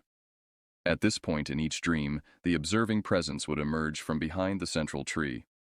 It never fully revealed itself, remaining partially obscured by trunk or shadow. I could discern only fragments: an elongated limb, a suggestion of height exceeding normal human proportions, occasionally a face that seemed almost but not quite human. And then it would speak, not with audible words but directly into my mind. The content varied nightly, but the essence remained consistent. You've seen the signs. You felt our presence. The forest has marked you. Return to complete what began at Black Ridge. I would awaken immediately after this communication, drenched in sweat despite the air conditioning, heart racing so violently I feared cardiac arrest. Rusty always sensed my distress, pressing against me and whining softly until my breathing normalized. After the 5th consecutive night of this dream, I contacted Wesley. We hadn't spoken about Pinerest since our return, maintaining the unspoken agreement to pretend it never happened. His response to my text was immediate. Meet me at Carlton's, 7 p.m. Come alone. Carlton's was a quiet pub on the outskirts of town, known for its subdued atmosphere and private booths. I arrived early and secured a corner table far from other patrons. Wesley appeared precisely at 7, sliding into the seat opposite me with a nod of greeting. "You look terrible," he observed after ordering drinks. "Haven't been sleeping well," I admitted. "Because of the dreams." It wasn't a question. I stared at him, momentarily speechless. "How did you know?" Wesley glanced around, ensuring no one was within earshot. "Because I've been having them too. Since Pinerest. Not every night, but regularly. Always the same basic scenario: forest, path, clearing, tree, and the entity behind it." Relief flooded through me, followed immediately by renewed fear. If Wesley experienced the same dreams, this wasn't merely psychological aftermath from strange encounters. Something more was happening. Something that transcended normal explanation. "What does it say to you?" I asked quietly. "That I'm needed. That we both are. That we've been chosen for something." He paused as our drinks arrived, waiting until the server departed before continuing. "But there's more. I've been researching similar incidents, strange wilderness encounters, unexplained phenomena in remote forests. They're not random. They cluster in certain regions, around specific types of locations." I told him about Ranger 17's message, and he nodded as if expecting this information. "There are others tracking these events. Some are former Rangers like me, others are researchers. A few are people who've had experiences similar to ours. They communicate carefully, stay under the radar. Information is compartmentalized, shared only when necessary." "Why all the secrecy?" I asked. Wesley took a long sip of his drink before answering. "Because previous attempts to investigate openly have ended badly. People disappeared. Research was confiscated. Official denials issued. Whatever this is, someone, or something, doesn't want it widely known." The implications chilled me. "Are you saying there's a cover-up? Some government conspiracy?" "I'm saying I don't know exactly what we're dealing with. But I do know it's real, it's purposeful, and it's escalating." He leaned forward, lowering his voice further. "The dreams aren't random. They're communication. Invitation or warning, I'm not sure which. But they're leading towards something significant." "The entity in my dreams specifically mentions Blackridge," I said. "It says I need to return there to complete something that began during that first incident." Wesley's expression darkened. "Mine references Pinerest. Same basic message. Unfinished business. Need to return. I've been resisting the urge, but it's getting stronger." We sat in silence for several minutes, each processing the implications of our shared experience. Finally, Wesley spoke again. "We have two options. We can ignore the dreams, avoid the forests, try to resume normal lives and hope whatever this is eventually loses interest in us. Or we can go back," I finished. "Confront it directly, discover what it wants. That's the choice, and we need to make it soon. The dreams are increasing in frequency and intensity, at least for me. I suspect it's the same for you." I nodded, unable to deny this observation. "What do you think we should do?" Wesley considered the question carefully. "I think ignoring it is temporary at best. These experiences, these dreams, they're targeted, deliberate. Whatever intelligence is behind them has invested significant effort in establishing contact. It won't simply give up if we try to disengage." "So we go back," I said, my voice barely audible. "We prepare thoroughly, document everything, establish communication protocols with trusted individuals who remain outside the forests. And yes, we return, not from foolish curiosity, but because ignoring this communication may ultimately prove more dangerous than acknowledging it." As our conversation concluded, a plan began forming. Cautious, methodical, designed to maximize safety while pursuing answers. We would go our separate ways initially, Wesley to Pinerest, I to Blackridge, each following the specific summons we'd received. We would carry satellite messengers with emergency protocols established, check in with each other at predetermined intervals, and maintain detailed records of everything we observed. Driving home that night, I experienced a curious mixture of dread and anticipation. The decision to return felt simultaneously like surrender to an external force and reclamation of personal agency. Whatever awaited in those forests, facing it deliberately seemed preferably to the continued psychological siege of dreams and compulsions. I spent the following days preparing meticulously, gathering equipment, studying maps, establishing safety protocols. I told Julia nothing of these plans, knowing she would object strenuously. Her conference provided a convenient window of opportunity, though I recognized the moral questionability of this deception. As the designated date approached, the dreams intensified further. The entity behind the tree became more distinct, its messages more urgent. "Time grows short," it communicated. "The convergence approaches. Your presence is required at Blackridge." The night before my planned departure, I dreamed of the clearing once more. But this time, the entity stepped fully into view, revealing its complete form for the first time. I jerked awake before my conscious mind could process what I'd seen, left only with fragmentary impressions: height, impossible proportions, features that shifted between recognizable and utterly alien, and a growing certainty that whatever awaited at Blackridge would irrevocably alter my understanding of reality itself. July 17th, 2024. The date burned in my consciousness as I loaded my vehicle before dawn, double-checking essential equipment while Rusty observed with concerned eyes. I'd arranged for a neighbor to care for him during my absence. This journey was too uncertain, too potentially dangerous to risk his safety. The previous night, Wesley and I had finalized our plans during a tense phone conversation. "Synchronized departures at 6 a.m. tomorrow," he'd instructed. "We'll reach our respective destinations approximately mid-afternoon, establish base camps, and maintain hourly radio contact until sundown. If either of us misses 2 consecutive check-ins, the other initiates emergency protocols immediately." "And if we both encounter something simultaneously?" I'd asked, the possibility weighing heavily. "Then our outside contact takes action." Wesley had arranged for a former colleague, another ex-ranger named Diane, to monitor our satellite tracker signals. If both stopped moving or disappeared entirely, she would alert authorities with our last known coordinates. As I navigated the familiar route toward Blackridge State Forest, anxiety and anticipation battled for dominance. The morning sky displayed ominous clouds gathering on the western horizon, not yet threatening but carrying the distinct possibility of afternoon storms. Appropriate atmospheric conditions, I thought grimly, considering my previous experience there. The drive passed in a blur of tense silence. I deliberately avoided radio or music, wanting my senses fully attuned to both external environment and internal reactions. Occasionally, my satellite phone chirped with messages from Wesley, confirming his progress toward Pinerest.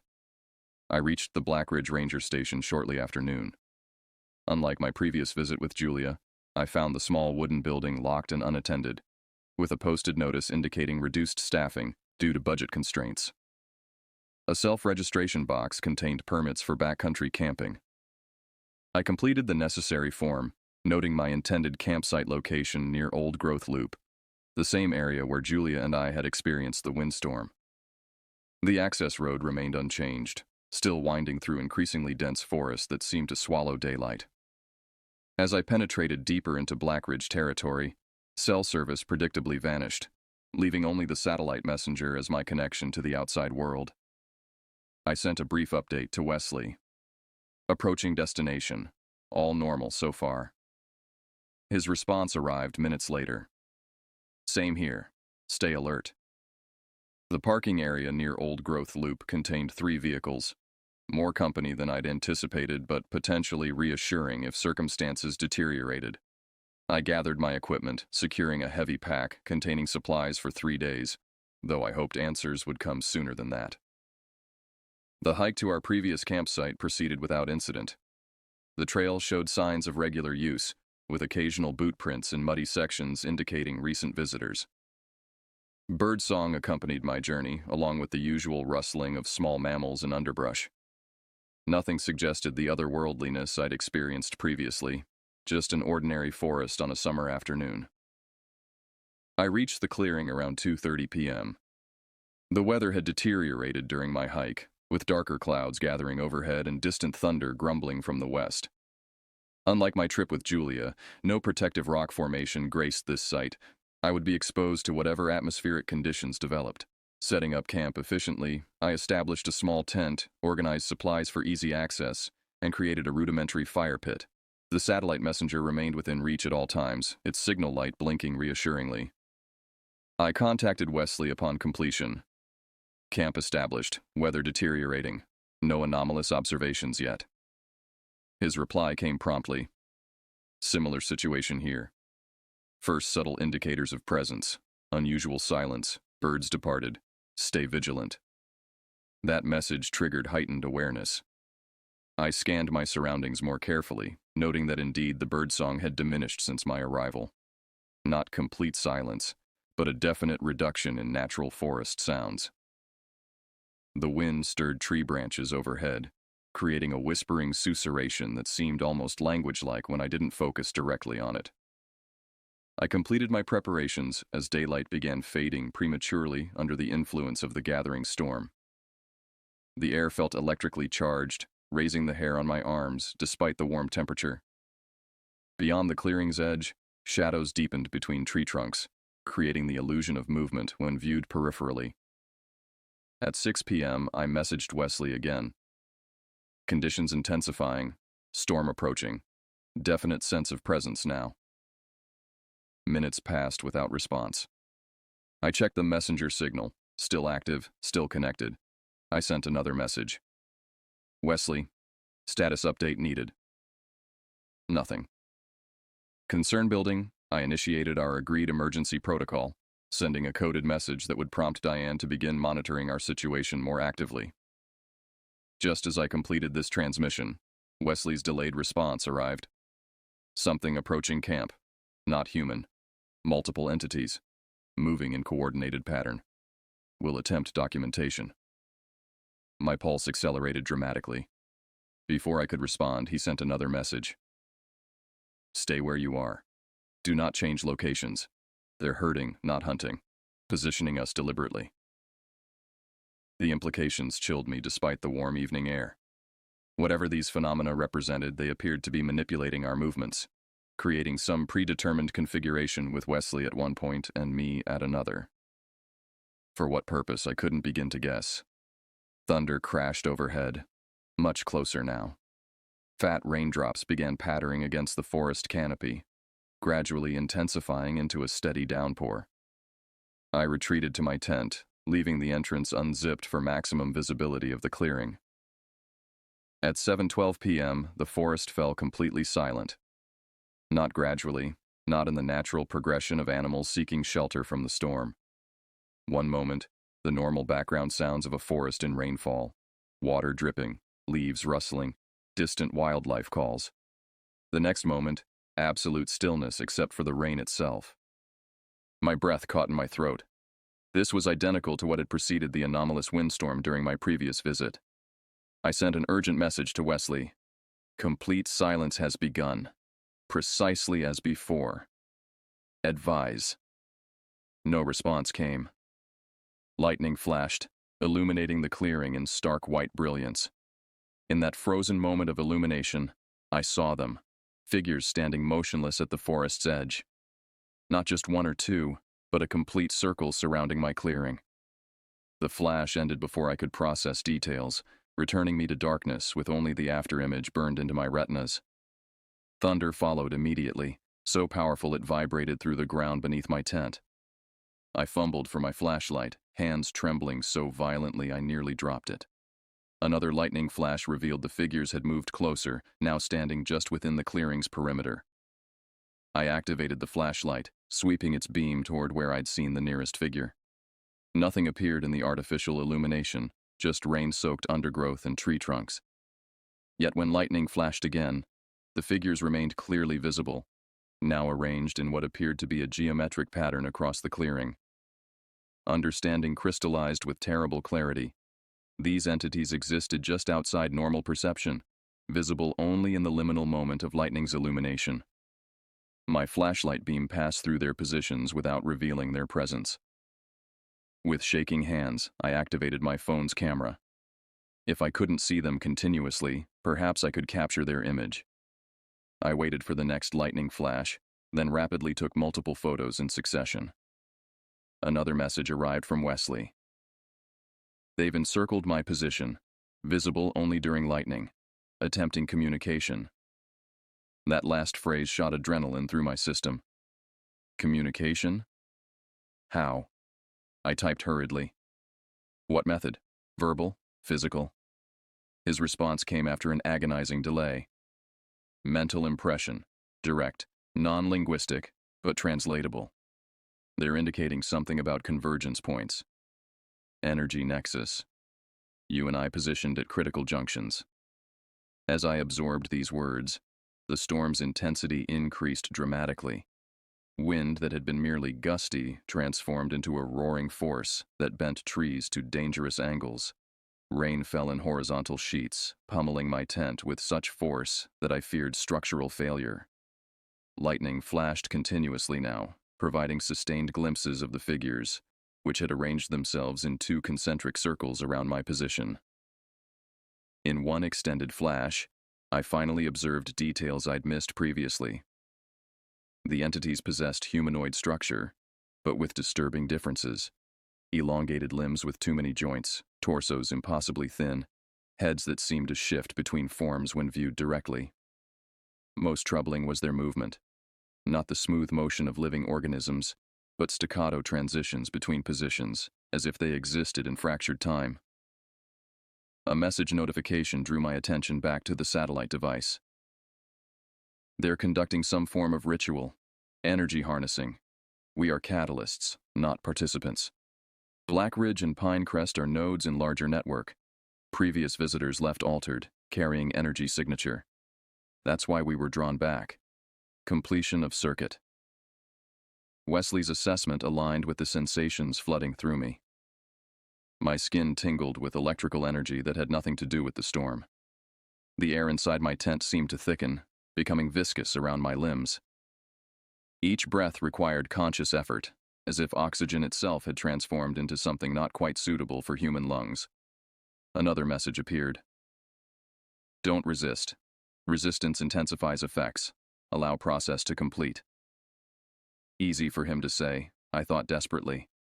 My heart hammered against my ribs with such force I feared cardiac damage. My vision blurred at the edges, narrowing to a constricted field that pulsed in rhythm with the lightning. In what seemed like both an eternity and an instant, energy surged through the clearing. Not lightning. Something different. Something that emanated from the entities themselves. It flowed like water. Like electricity. Like something for which human language has no adequate comparison, it connected the figures in luminous lines, creating a complex geometric pattern with my tent at its center. And then it reached me. The sensation defies description. Imagine every cell in your body simultaneously disassembling and reassembling, but with slight alterations each time. Imagine consciousness stretched across multiple dimensions, fragmenting into countless perspectives that somehow remain unified. Imagine knowledge flooding your mind in volumes too vast for comprehension, leaving only impressions of concepts too alien for human understanding. I experienced all this and more in what objective time would measure as approximately 3 minutes. When awareness of normal reality returned, the storm had passed.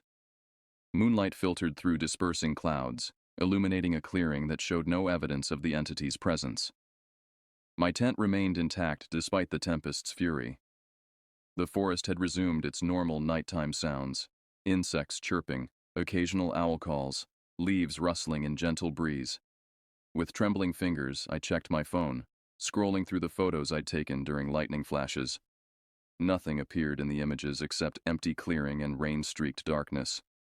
No figures, no energy patterns, no evidence whatsoever of what I'd witnessed. A final message waited on the satellite device. Process complete. Transformation initiated. Return home. Effects will manifest gradually. We are changed, but not as they intended. Something intervened. Discussion required in person. Wesley's cryptic message offered more questions than answers, but one phrase resonated particularly: not as they intended. Whatever ritual or process these entities had conducted, something had altered its outcome. Whether positively or negatively remained unclear. I spent that night in a state of hyper-awareness, unable to sleep despite profound exhaustion. Every forest sound registered with crystalline clarity. Colors appeared more vivid in the moonlight, with spectra visible beyond what I'd previously perceived. My thoughts moved with unusual fluidity, making connections between disparate concepts that would have eluded me before. At dawn, I dismantled my camp and began the hike back to my vehicle. The forest seemed simultaneously familiar and profoundly changed, not in physical appearance but in the way I perceived it. Layers of reality I'd never noticed now revealed themselves in subtle ways. Patterns of energy flowed through tree roots beneath the soil. Information transferred between plants via networks invisible to normal human perception. The entire ecosystem functioned as a unified intelligence, aware of itself and every organism within its boundary. And it was aware of me, watching with billions of perspectives simultaneously. I reached my vehicle shortly after 10 a.m., finding a message from Wesley, waiting. Heading home. Meet at Carlton's tomorrow noon. Rest today. Allow integration. The drive back passed in a haze of new perceptions and racing thoughts. By the time I arrived home, exhaustion had overtaken the initial effects of whatever transformation had occurred. I collapsed into bed, falling immediately into dreams filled with geometric patterns, ancient forests, and entities that existed between moments of conventional time. I awoke 18 hours later with absolute clarity about one thing. Wesley and I had been changed fundamentally, and there was no going back to who we had been before. The wilderness had marked us, not as victims or even as chosen ones, but as unwitting participants in something vast and incomprehensible, something that connected Black Ridge, Pinerest, and countless other locations in a network older than human civilization. The final chapter of this strange narrative remained unwritten, but I knew with certainty that my experiences in the wilderness had only just begun. The meeting with Wesley at Carlton's pub confirmed my suspicions. He appeared physically unchanged, the same weathered face, the same cautious eyes, but something fundamental had shifted in his demeanor, in the way he processed and responded to the world around him. "You feel it too," he said immediately, sliding into the booth across from me. Not a question but a statement of observed fact. I nodded. Everything's more. Colors, sounds, connections between things, and dreams unlike anything before. Wesley glanced around the pub before leaning forward. I've spent the last 36 hours researching. There are accounts throughout history, across cultures, describing experiences similar to ours. Indigenous oral traditions speak of forest spirits that transform chosen individuals. Medieval European texts mention the changed ones who return from wilderness with expanded awareness. Modern reports document unexplained perceptual alterations following encounters in remote natural settings. What happened to us? I asked, though I suspected neither of us could fully answer that question. Based on the communications I received during the event, we experienced some form of energy transfer or consciousness modification. The entities at Pinerest and Black Ridge serve as conduits or facilitators for a process connected to the forest itself, or perhaps to something that uses forests as interface points with our reality. His explanation aligned with my own intuitive understanding, though putting these concepts into language felt like describing color to someone who had never experienced sight. You mentioned something intervened, I reminded him. That we were changed, but not as they intended. What did you mean? Wesley's expression darkened. During the height of the phenomenon, I perceived another presence. Not the entities surrounding us, but something else entirely. Something that intercepted or altered whatever energy was being channeled through us. I can't explain it precisely, but I received a distinct impression that the original purpose was subverted somehow. For better or worse. Unknown. He took a long drink from his water glass.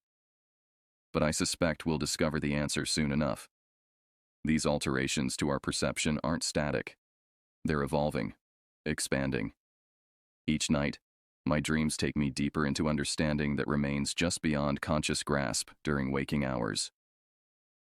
I described my own dreams, vast networks of light connecting specific locations across landscapes, pulses of energy flowing between nodes, ancient patterns repeated throughout natural systems. Wesley nodded in recognition. We're seeing the same thing from slightly different perspectives, he concluded. The question is, what are we meant to do with this awareness? That question hung between us, unanswerable, yet pressing. If our transformation served some purpose beyond mere alteration of consciousness, what actions were we now obligated or destined to perform? Our discussion continued for hours, comparing experiences, theories, and the limited historical precedents we'd uncovered. By the time we parted, we'd agreed to maintain regular contact, document our ongoing perceptual changes, and research additional locations that might serve as nodes in the network we'd glimpsed. Julia returned from her conference the following day, immediately noticing something different about me despite my attempts to appear unchanged. "What happened while I was gone?" she asked directly, studying my face with concern. "You look, I don't know, not quite yourself." I considered lying, manufacturing some story about stress or minor illness. But our relationship deserved better, and perhaps more importantly, I needed someone beyond Wesley to understand what was occurring. So I told her everything. The dreams that had plagued me since our Black Ridge experience, the online research that led me to Ranger 17, my return to the forest, and the inexplicable transformation that followed. I described the entities visible only during lightning flashes, the geometric patterns of energy, and the altered perceptions I now experienced continuously. To her credit, Julia listened without interruption, her expression shifting between concern, disbelief, and reluctant consideration. When I finished, she remained silent for several moments, processing everything I'd shared. "I believe that you believe this happened," she said finally, choosing her words with careful precision. "And I can't deny that something about you seems different.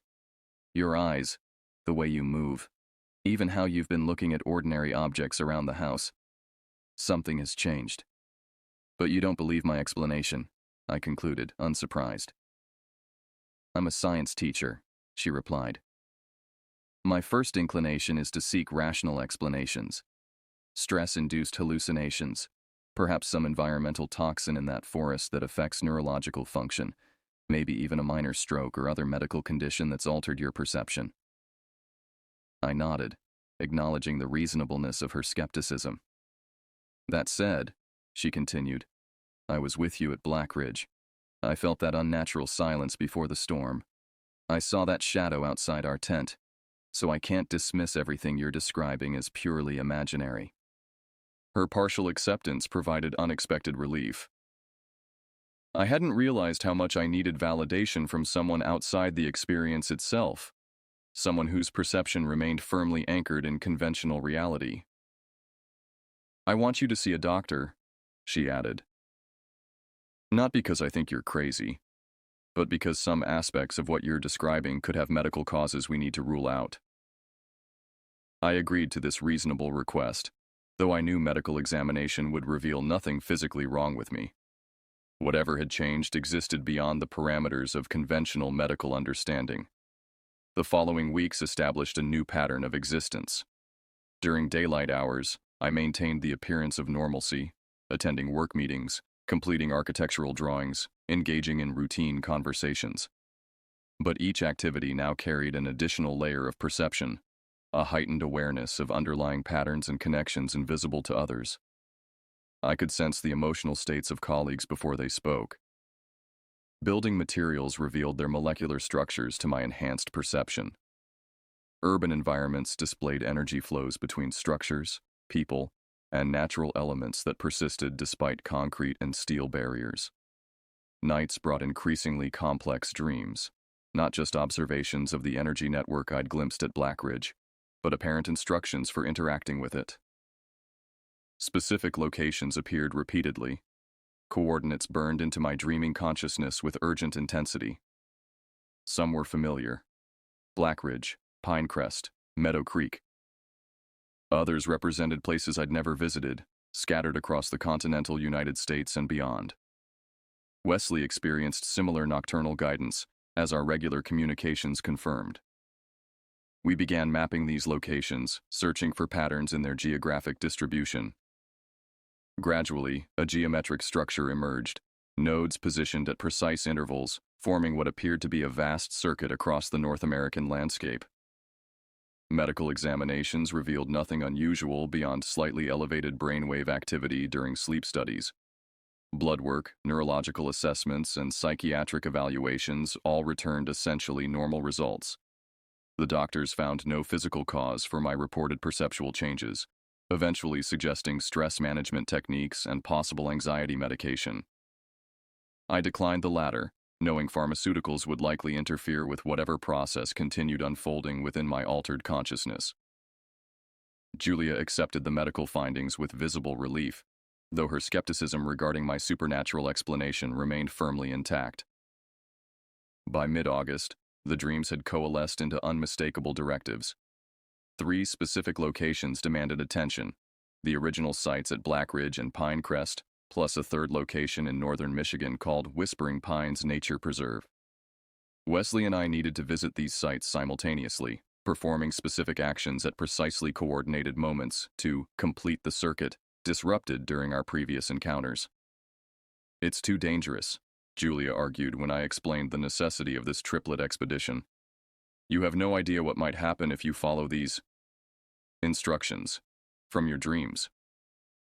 "That's true," I acknowledged, "but I also don't know what might happen if we ignore them. These directives feel increasingly urgent, like a countdown to something significant." "That's exactly what worries me," she countered. "What if this something significant is harmful? What if these entities are manipulating you toward destructive ends?" Her concern was valid. Neither Wesley nor I could be certain of the ultimate purpose behind our transformation and subsequent guidance. The intervention he'd sensed during our separate rituals suggested competing agendas among whatever forces operated through these forest nodes. After extensive discussion, we developed a compromise approach. Wesley and I would visit our designated locations as instructed, but with substantial safety measures in place. A network of trusted individuals, including Julia, Wesley's ex-ranger colleague Diane, and a small group of others who'd experienced similar phenomena, would monitor our activities via satellite tracking and scheduled communications. Any deviation from established protocols would trigger immediate intervention. The date established by our dreams fell on the autumn equinox, September 22, 2024. The timing suggested significance beyond mere calendar designation, perhaps related to astronomical alignments that affected energy flows through the node network. Preparations consumed the weeks leading up to this date. We gathered specialized equipment based on dream instructions: crystals of specific mineral compositions, copper wire of particular gauge, instruments for measuring electromagnetic fluctuations. None of these items seemed inherently dangerous, which provided some reassurance regarding the intended outcome. As the equinox approached, my perceptual alterations intensified further. Ordinary objects occasionally appeared transparent, revealing internal structures normally hidden from view.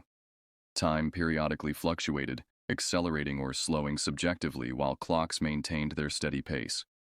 Most dramatically, I began perceiving what seemed to be alternative versions of locations, glimpses of how spaces had appeared in the past or might appear in potential futures. Julia observed these episodes with increasing concern, particularly when I would suddenly stop mid-conversation, transfixed by perceptions invisible to her. "You look like you're seeing ghosts," she commented during one such moment. "Not ghosts," I corrected gently. "Just different layers of what's always been here." The morning of September 22nd arrived clear and cool, perfect conditions for the tasks ahead. Wesley would return to Pinecrest while I journeyed back to Black Ridge. A woman named Eleanor, who'd experienced her own wilderness transformation 3 years earlier, volunteered to complete our triad at Whispering Pines in Michigan. Julia embraced me tightly before my departure. "Come back," she whispered against my shoulder. "Not just physically. Come back fully to this reality." I promised to try, though uncertainty clouded that commitment. Whatever completion awaited at Black Ridge might further transform my consciousness, rather than restoring it to conventional parameters. The drive to Black Ridge passed in contemplative silence. Forests along the highway revealed their underlying energy networks to my enhanced perception. Root systems transmitting information, mycological webs connecting disparate organisms, subtle electromagnetic fields generated by living communities.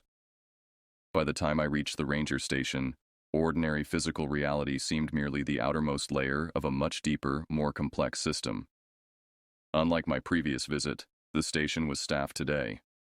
The ranger on duty, a middle-aged woman with knowing eyes, processed my permit request without comment, though something in her expression suggested recognition of what I represented. Had she encountered others like me before? Did she serve some role in the larger pattern? I considered asking directly, but decided against it. Some knowledge was best acquired through proper channels, not premature questioning. The hike to my designated location proceeded efficiently. Not the previous campsite near Old Growth Loop, but a different clearing approximately 1 mile further along the ridge, a spot that had featured prominently in recent dreams. I reached it by early afternoon, exactly as planned. The clearing itself appeared unremarkable to conventional perception, roughly circular, perhaps 40 feet in diameter, surrounded by mature eastern hemlock trees. But my enhanced senses revealed what others would miss. The clearing sat precisely at an intersection of multiple underground energy lines. The soil itself vibrated at a frequency just beyond normal human perception. The air contained higher concentrations of negatively charged ions than surrounding areas. Following dream instructions, I established a specific configuration of the items I'd brought. Copper wire arranged in geometric patterns, crystals positioned at precise intervals along these lines, measurement devices activated to record electromagnetic fluctuations. The entire setup, when viewed from above, would resemble a complex circuit board or perhaps an ancient magical sigil, depending on one's interpretive framework. As evening approached, I contacted Wesley and Eleanor via satellite messenger, confirming their parallel progress at their respective locations. All 3 sites were now prepared identically, awaiting only the final activation sequence scheduled for sunset. The appointed hour arrived with atmospheric perfection. Clear skies painted in spectacular oranges and pinks as the sun descended toward the horizon. I began the activation process exactly as instructed in my dreams. Specific crystals triggered in sequence, copper connections established one by one, verbal intonations at precise frequencies. As the final element clicked into place, the clearing transformed. Energy surged visibly through the copper pathways, illuminating the geometric pattern in pulsating blue-white light. The ground beneath my feet trembled, not violently but with purposeful vibration. The surrounding hemlocks swayed in perfect synchronization despite the absence of wind. And then they appeared. The entities from my previous encounter, now fully visible without need for lightning's illumination. They formed a circle around the clearing's perimeter, their elongated forms more clearly defined than before. I could now perceive that what had seemed like unusual proportions actually represented additional dimensional aspects that human perception normally filtered out. They weren't moving through our reality so much as intersecting with it, their true forms extending into spaces beyond conventional 3-dimensional understanding. One entity stepped forward, or perhaps more accurately, shifted the focus of its intersection with our dimensional plane. It communicated not through sound but through direct mental impression. The circuit nears completion. 3 nodes activated simultaneously create the necessary triangulation. The intervention during previous attempt required this additional effort. I processed this information, forming a response as mental imagery rather than words. What is the purpose of this circuit? Balance restoration.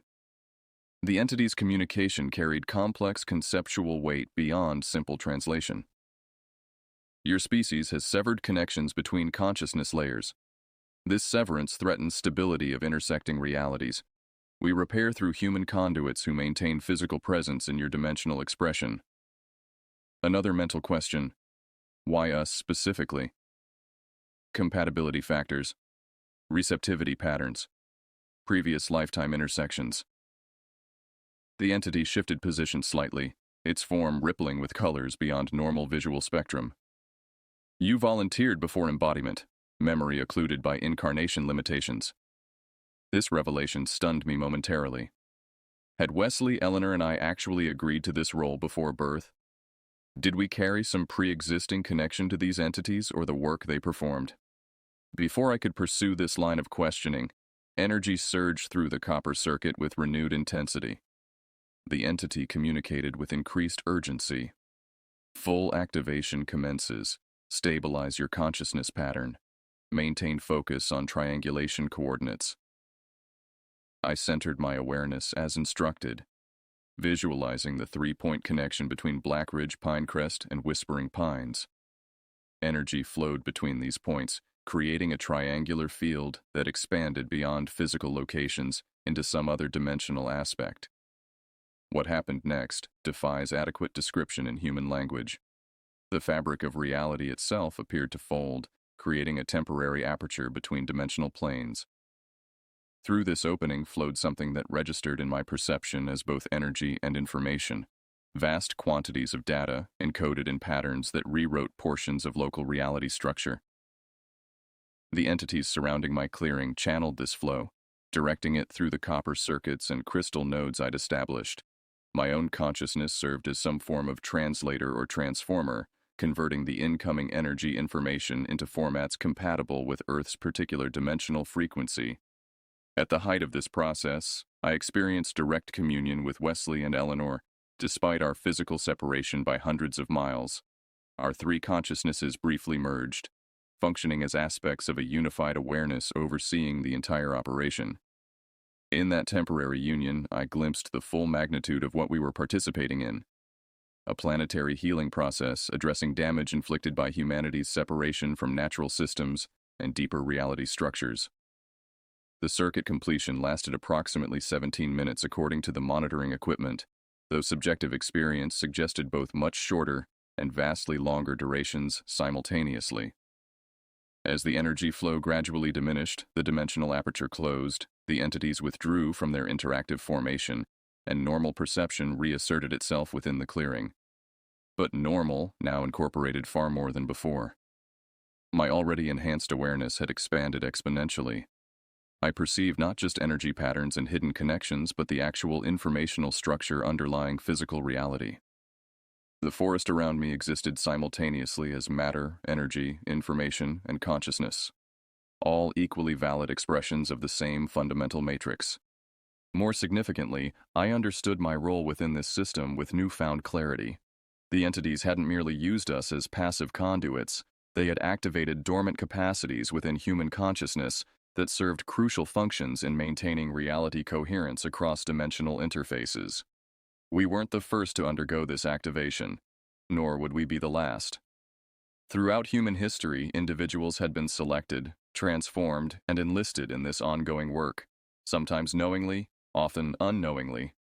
Indigenous shamans, religious mystics, inspired scientists, visionary artists, many had been partially activated to perform aspects of the same function we now embodied more completely.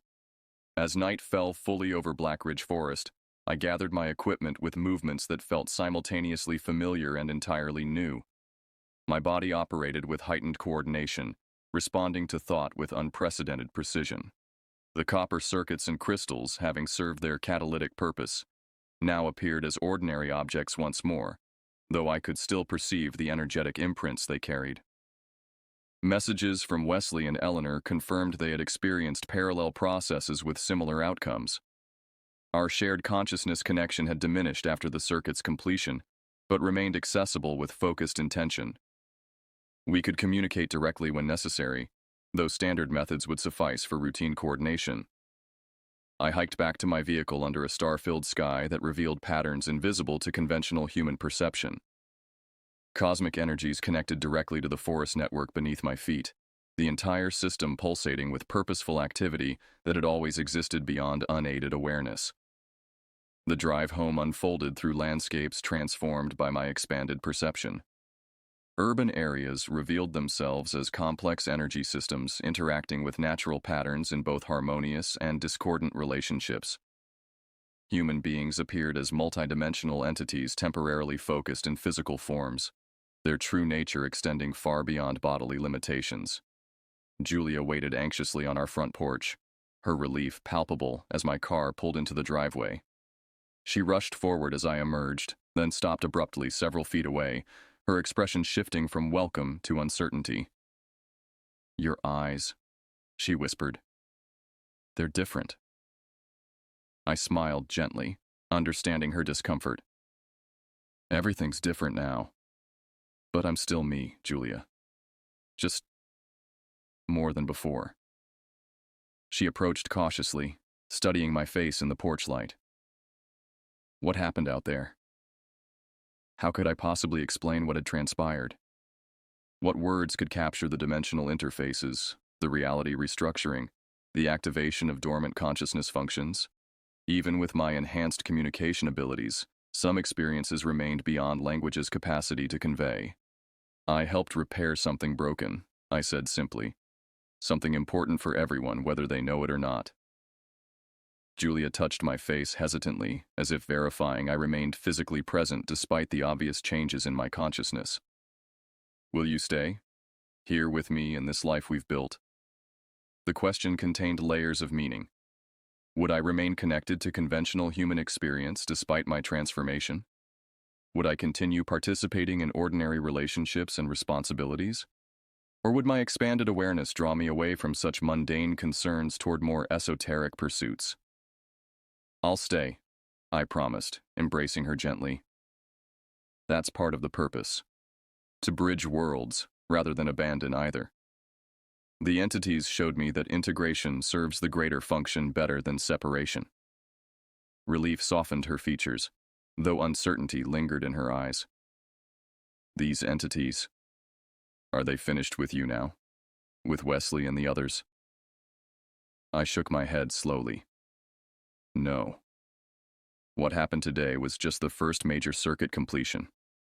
There will be others at different locations, forming larger patterns over time. But we have breathing space between activation events, time to adjust, to understand, to prepare for subsequent phases." We entered our home together, the familiar space now overlaid with energy patterns and informational structures I hadn't perceived before my transformation. Our cats approached cautiously, sensing the changes in my auric field, but recognizing my essential identity beneath the alterations. That night, lying beside Julia in the darkness of our bedroom, I gazed through the ceiling into the star-filled sky beyond, perceiving connections between cosmic patterns and the subtle energies flowing through our home, our town, our planet. Everything connected in networks of meaning and purpose, operating according to principles that transcended random chance or mechanical causality. The wilderness had indeed changed me, initiating a transformation that continued unfolding with each passing day. But unlike the horror stories humans tell about such encounters, this change represented not corruption or destruction but evolution. The activation of capacities long dormant in human consciousness, waiting for the precise conditions that would allow their expression. Julia slept peacefully beside me, her breathing steady and natural. Though she couldn't yet perceive what I now saw, something in her deeper awareness recognized and accepted the transformation's validity. Perhaps someday she too would experience activation, joining the growing network of awakened consciousness nodes scattered across the planet. Until then, I would serve as bridge between worlds, walking simultaneously in ordinary reality and the expanded awareness beyond it, translating between perspectives when necessary, contributing to the healing work that had only just begun. Outside our window, the night forest whispered in patterns both ancient and ever-changing, its consciousness intertwined with mine through connections that had always existed, waiting only for recognition to spring into active collaboration. 1 year has passed since the triangulation event at Black Ridge, Pinerest, and Whispering Pines. In that time, my perception has continued evolving, revealing layers of reality previously inaccessible to human consciousness. What began as enhanced sensory awareness has expanded into direct knowing, apprehension of information structures underlying physical manifestation. Wesley, Eleanor, and I maintain regular contact, comparing experiences and coordinating activities related to our ongoing role in the restoration process. We've identified 7 additional individuals who underwent similar transformations at different locations across North America, Europe, and Asia. Together, we form what might be described as a functioning circuit within the larger planetary system, human interfaces connecting dimensional expressions that would otherwise remain separated. Julia has adapted to my altered state with remarkable resilience, though she still perceives only glimpses of what I experience continuously. On rare occasions, usually during moments of deep connection between us, her awareness temporarily expands to include aspects of the enhanced perception I now take for granted. These brief windows into my reality have gradually eroded her skepticism, replacing it with cautious acceptance. "I still don't understand it completely," she admitted during a recent conversation. "But I've seen enough to know it's real. Not delusion or fantasy, but a genuine expansion of consciousness." My professional life continues, though with significant modifications.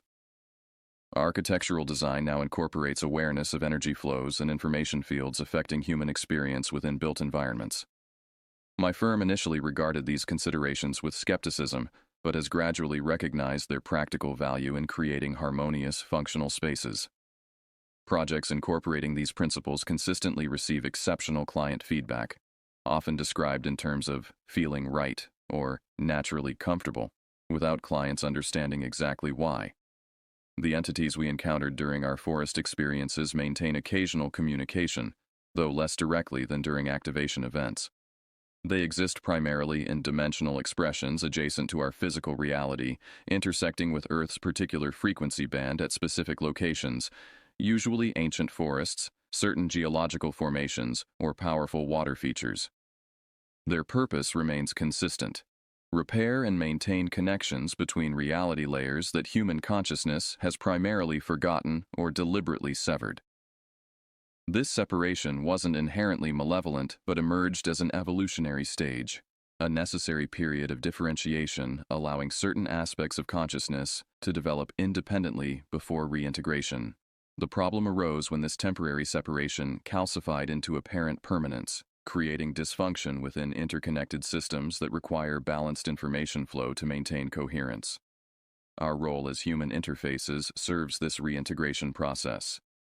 By maintaining physical presence in conventional reality while simultaneously accessing expanded awareness, we create bridges between dimensional expressions that allow necessary information transfer without disrupting established patterns too abruptly.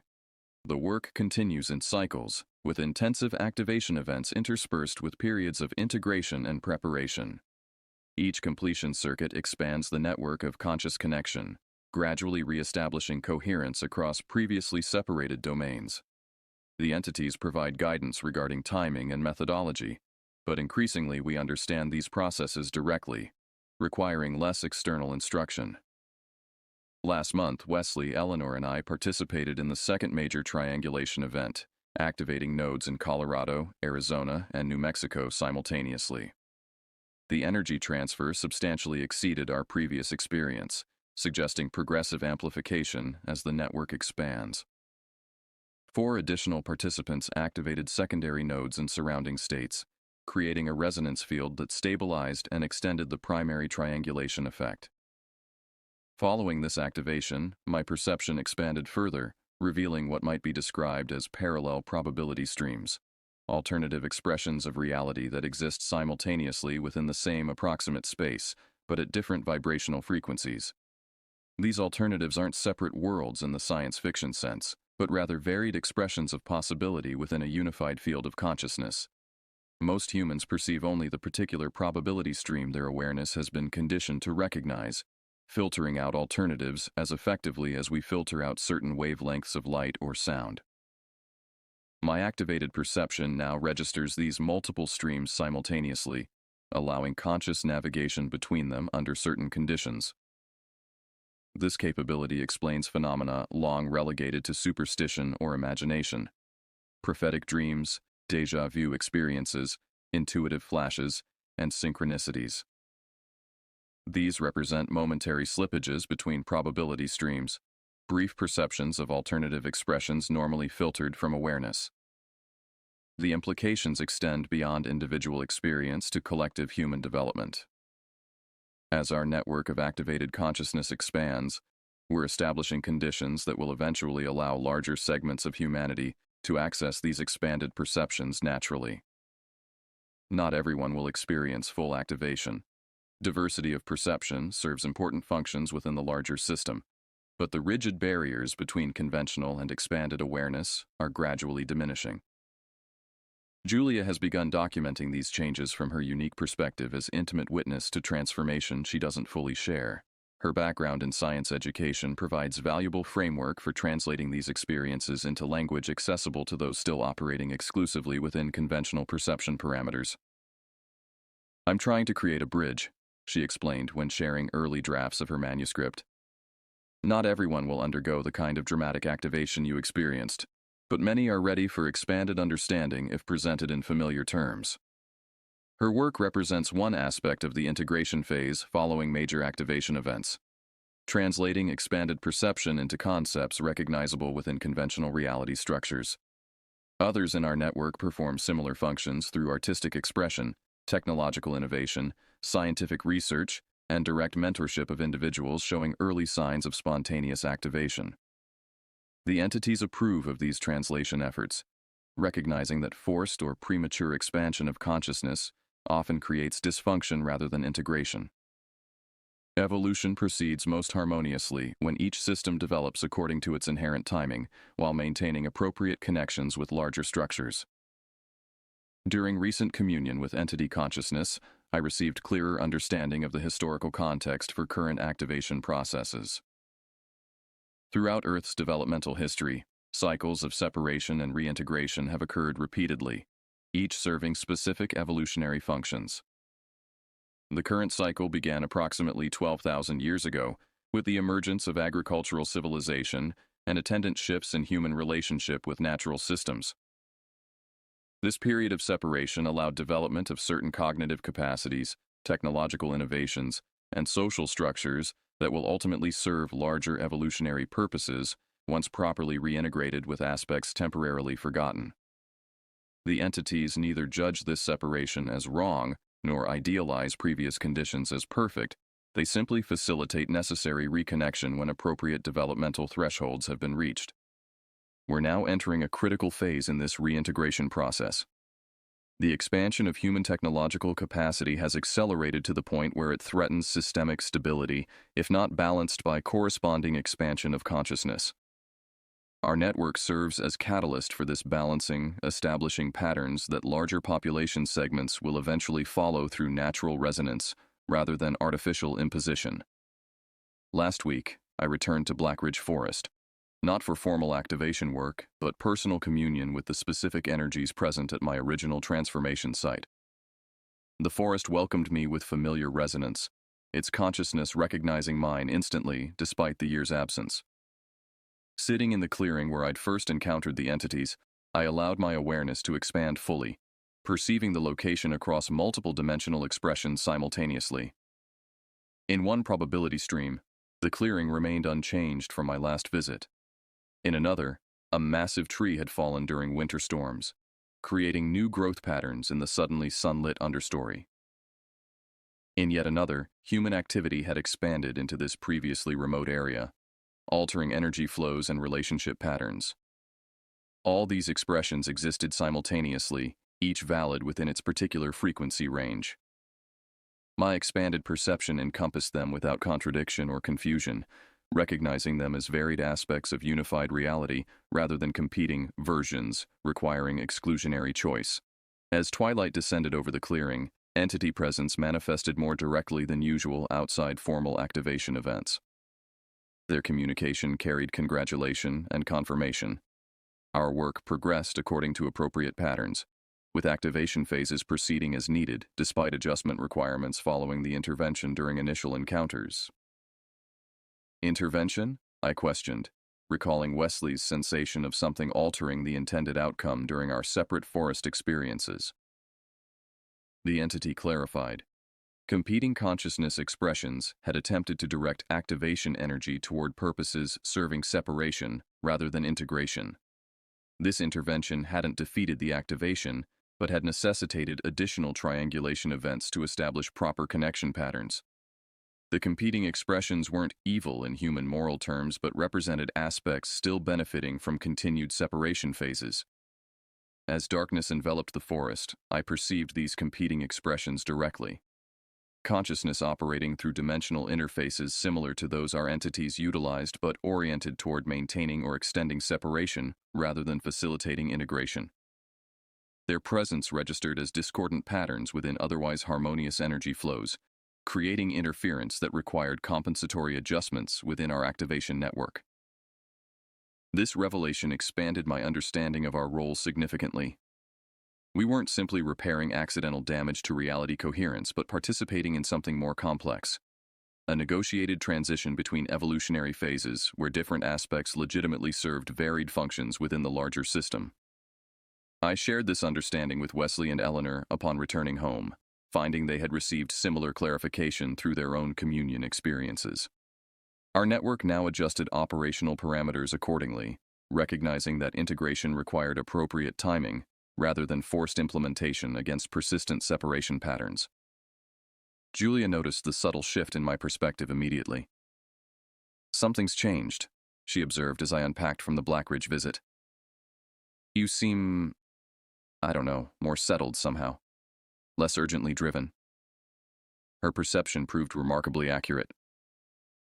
Understanding the larger context had indeed altered my relationship with the work, not diminishing commitment but transforming urgency into patient persistence. Evolution proceeded according to necessary timing, neither requiring nor benefiting from anxious acceleration. This morning, as summer sunlight streamed through our kitchen windows, Julia surprised me with an unexpected announcement. "I want to participate in the next activation event, not as observer or documentarian, but directly." The statement caught me momentarily speechless. Though Julia had gradually accepted the reality of my transformation, she had consistently maintained appropriate boundaries around her own direct involvement. "What changed?" I asked finally. She smiled, a complex expression containing both determination and vulnerability. "Dreams, mostly. For months now, I've been experiencing what you described before your first activation. Specific locations appearing with increasing frequency and detail. Instructions that make no rational sense yet feel compelling and somehow familiar." I nodded, recognizing the pattern that preceded my own initial transformation. "Have you identified the location? The timing?" "Northern Vermont, near the Canadian border, during the winter solstice." She hesitated before adding, "I'm not the only one.